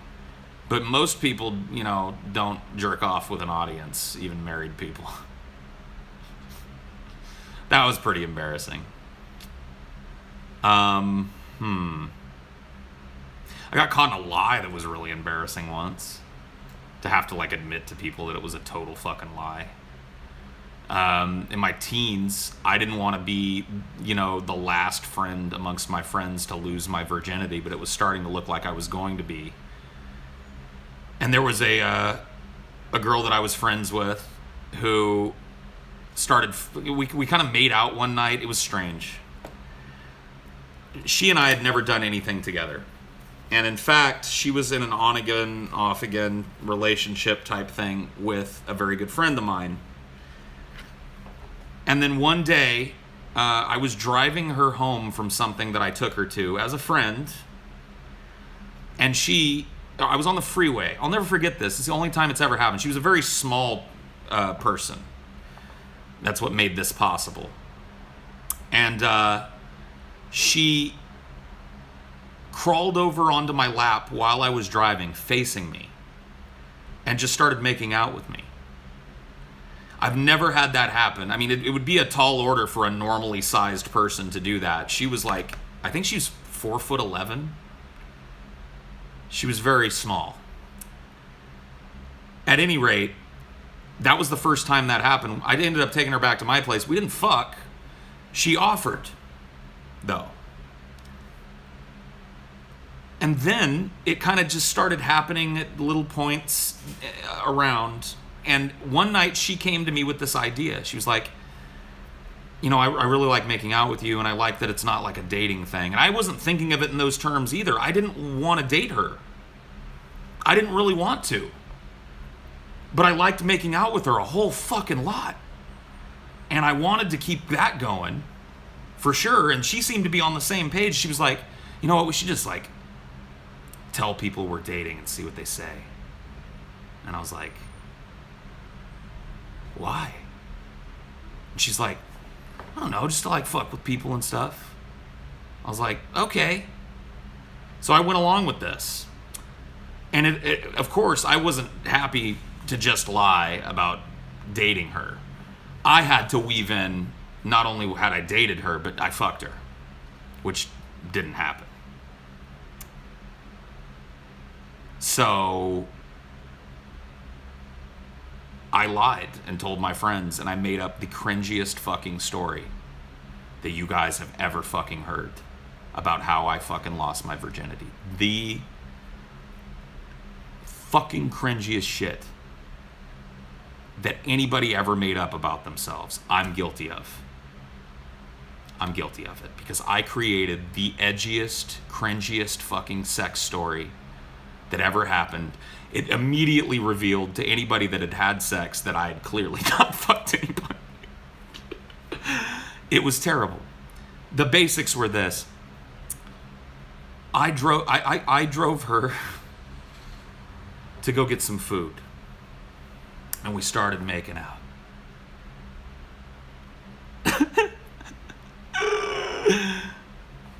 And she was like, why don't you pull your car around behind the grocery store over there where we can have some privacy?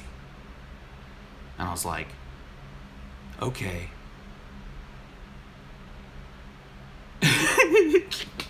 So I pulled my car behind the grocery store. And she gets out and gets in the back seat and says, why don't you put on some music and come in the back seat with me?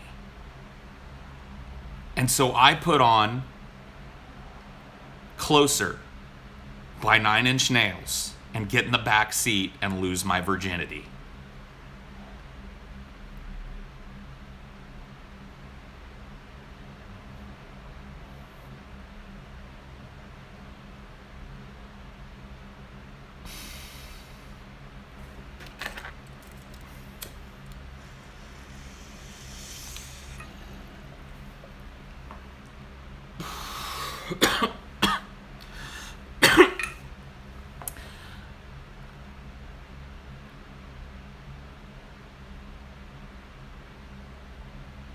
I want to feel you from the inside, dude.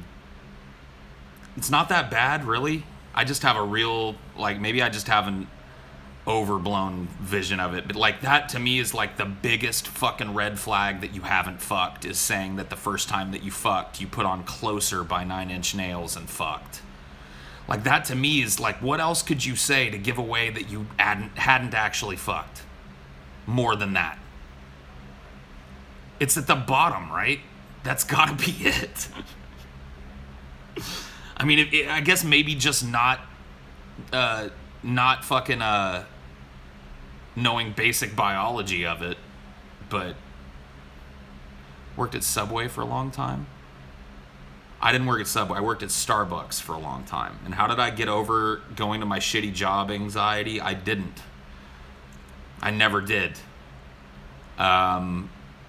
It sucks working a job like that. Especially, like, I'll be honest with you, I didn't hate Starbucks the whole time I worked there. There was a long period of time where I actually kind of liked going to work because I liked the people I worked with. It was a chill place to work. I had it clocked, you know. I had it figured out. I knew how to do the job quickly with the least effort possible. You know what I mean? I had a good thing going. But, you know, shitty management comes in and it becomes fucking completely at that point, there's nothing you can do. You can't guarantee that you're going to find a chill work environment like that anywhere else. So you think, well, maybe I'll just wait it out. But you just end up hating your fucking life every day. Did I watch the Deadpool movie? Yeah, I've seen it. It's good. It's funny. I liked it. Any good movie recommendations? Yeah, dude.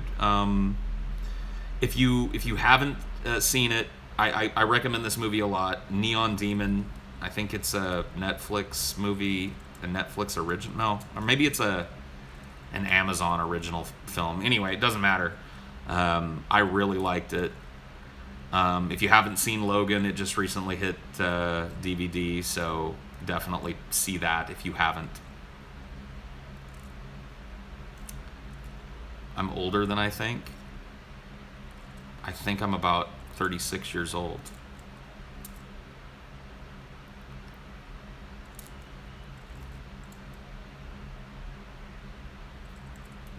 Have you seen Hardcore Henry yet?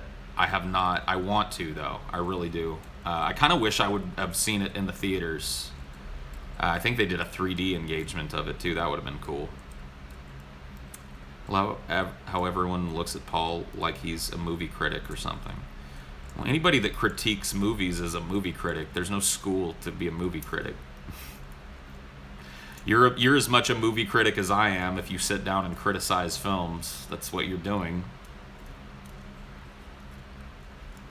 I like talking about movies. I don't consider myself to be a professional critic, but I like talking with people about what I thought about movies. It's something that I think is fun. I mean, my opinion should matter as much as anybody else's opinion. And that is to say, not at all. Make up your own fucking mind about shit.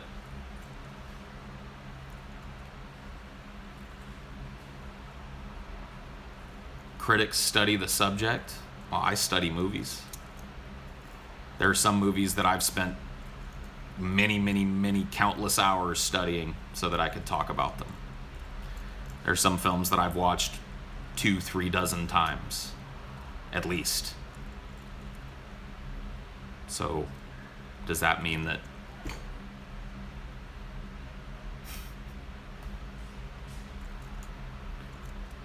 I mean, yeah, I guess in a broad sense, watching a film is studying that film, if you watch it with the intent to study it. Like what movie?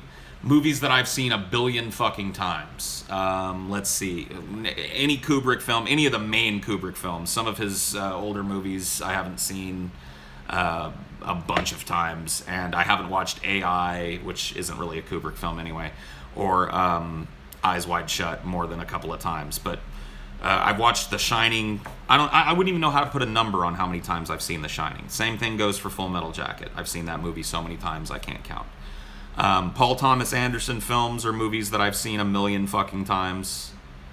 There Will Be Blood, particularly. The Master as well. I've probably seen 2 dozen times at least. Doctor Strangelove, I've seen at least a dozen times.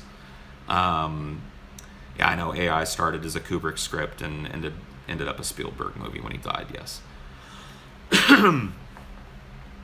Alien Covenant is too Nietzschean. Yeah, dude, it's way too Nietzschean, dude. There was just way too much Nietzsche happening. Have you seen the recent Predator movie? No, I'm just going to block you. I saw you earlier. I was going to just put you in timeout, but you're gone. You're a nonsense spewer. Go get your other nonsense spewing account and try again. Have I ever visited a ghetto in Texas or anywhere else? Yes. And where have you ever been scared when you visited those certain areas? I lived in a really, really hood area for a number of years, and it was scary at times, but you very quickly have to come to terms with something when you live in a place like that. I lived in a very troughed off neighborhood with a very, very high gang affiliation rate, and many of the people living there were at some level of the correctional system. It was not a good place to live. Drug dealing was a regular activity. It was fucked up. What I learned living in that type of place is that really people just want their business stayed out of. And if you're willing to not be a nosy fuck and insinuate yourself into every piece of drama that goes on within earshot of you in the hood, then you're probably not going to get fucked with. That's basically how it works. If somebody is having a fucking fist fight at 3 a.m. on your front lawn, you don't call the cops. And if the cops come to talk to you about it, you go, I don't know, officer, I was fucking asleep. I didn't see shit. If you're willing to do that, you can get by. The world ended in 2012, did it?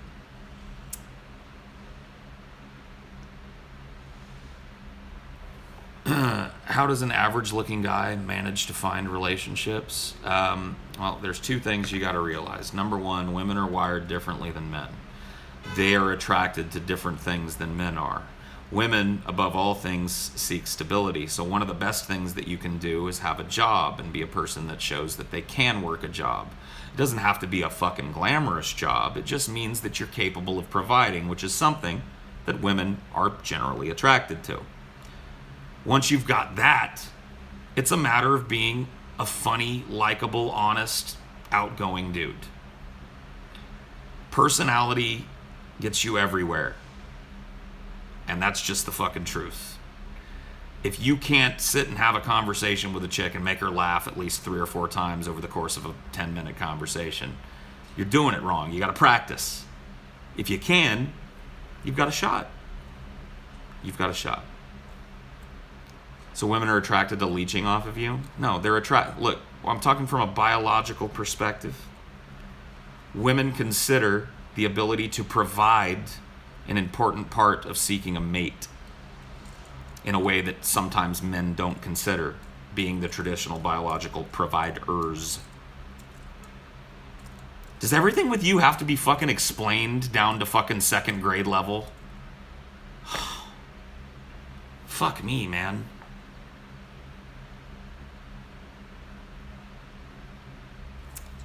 Comedy works fine for me. Girls love being made laugh. I'm the ugliest motherfucker, but I try and be really funny, and it worked. Yep, there you go.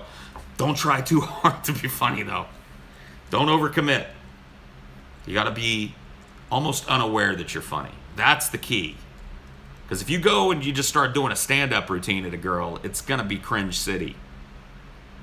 You gotta know how to be referential in the moment. You gotta practice that improv. You gotta make something funny about what she said. That way she knows you didn't come prepped. That's the key.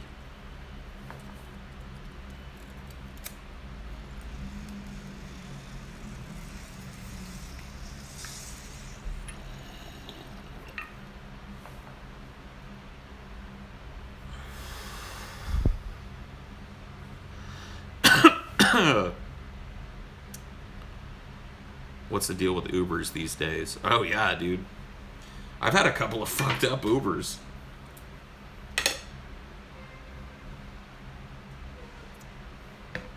And recently too. I don't get what's going on, man. Like, I've been using Uber for like a year.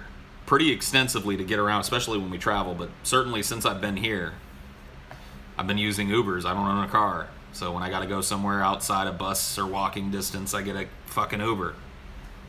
And usually they're pretty good. The other night, dude, I was leaving TJ and Scotty's house late at night. It's like 2 a.m. And this dude picks up my request. And he's a ways away, which I kind of, figured. So I sit down, I'm just waiting. It's like 10 minutes or something till he gets there, so I'm waiting. And he calls me, and he's like, "Hello, sir. This is Bundesh with your Uber." And I'm like, "Yeah." He's like, you are very far away from me right now." And I was like, "Yeah, you gotta come get me." He's like, "Oh, because I'm heading in a different direction, sir." And I'm like, "Are you telling me you want to cancel picking me up because you're too far away?" And he goes, No, I'm not saying that, sir. I'm not saying that. I'm just, want to let you know." I'm like, "Let me know what?" "Or that I am very far away." And I was like, "I can see that you're very far away. Please come get me or cancel the ride so I can find somebody who will." And he goes, "Oh, I'm getting pulled over right now." And I'm like,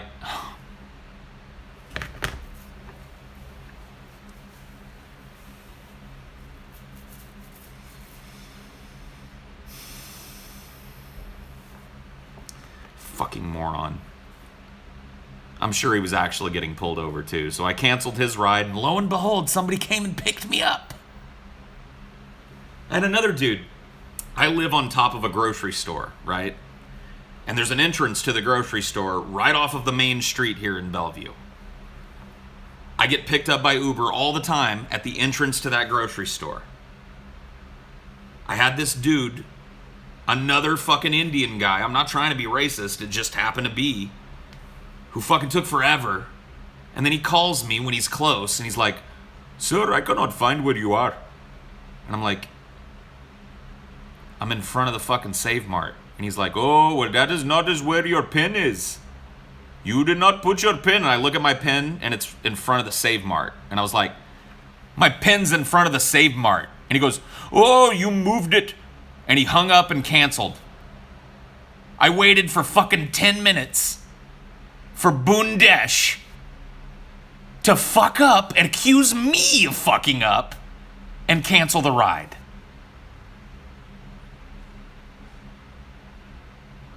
Thanks, Uber.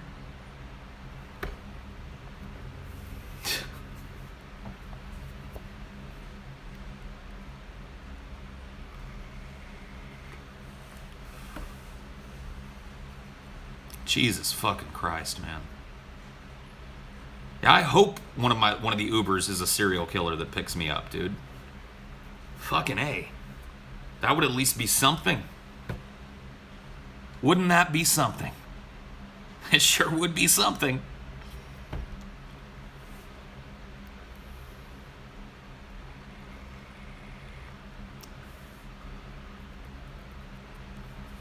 I started calling Indians Bundesh when a dude actually named Bundesh called me at 7 in the morning from India claiming to be from the IRS.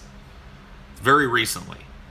I have not always called Indian people Bundeshes, but now I do. Because there was an actual dude that introduced himself to me as Bundesh from the IRS.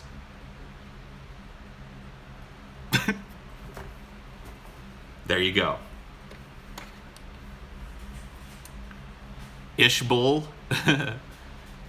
Should we settle conflicts and political disputes like they do in Thunderdome? Dude, I would love to see like Trump versus Trump versus Robert Mueller to the death in the Thunderdome. How quickly do you think Trump gets killed in that situation? I think he's dead immediately. And like Robert Mueller just immediately knows how to kill him. Virashnu, dude.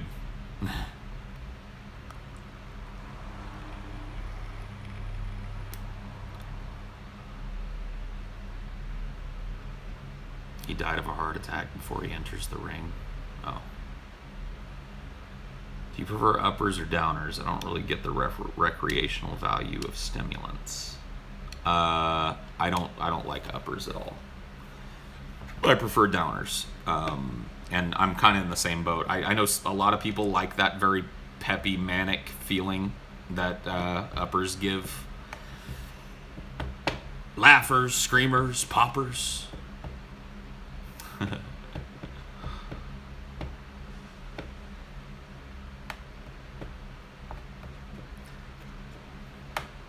I mean, the only drugs, and they're not really uppers. They do up my metabolism, are psychedelics. So, LSD, mushrooms, and recently Ganesha, which I found out later is not actually acid, but I've taken that. It's certainly a very different trip from acid, and it has the longest acid hangover of any fucking hallucinogen that I've ever taken.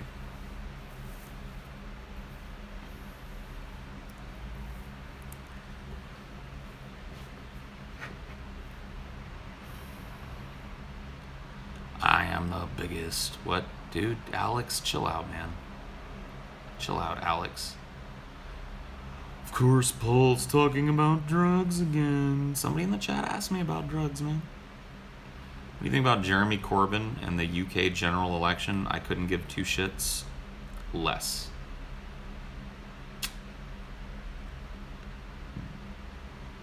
Anthony Fantano liked the new Paramore album, but talked shit about Mastodons.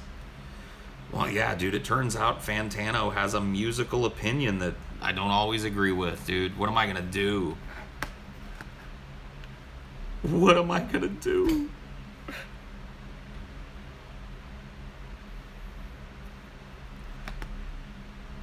Ever been a troll? Hell yeah, dude.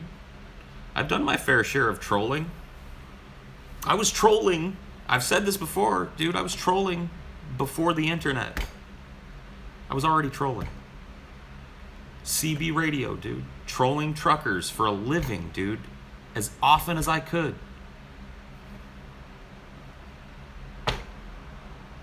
I do my fair share of trolling. I enjoy it. That's why I feed the trolls. Yeah?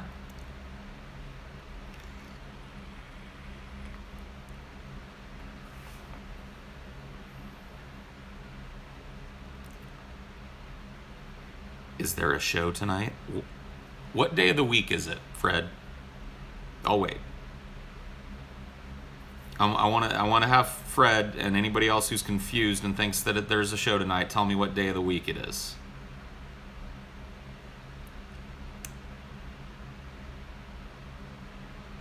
Anybody? Where you at, Fred? It's Thursday. The Drunken Peasants podcast is live Monday and Friday and Wednesday for Hypothesis.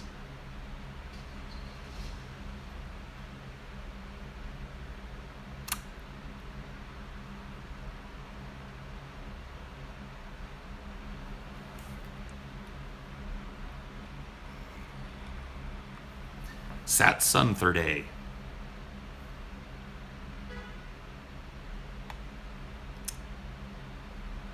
My beard is God. Cool. Worship it then. I'm curious about trying ketamine. I've tried ketamine. I don't know that I would recommend it. I did not enjoy my time with ketamine.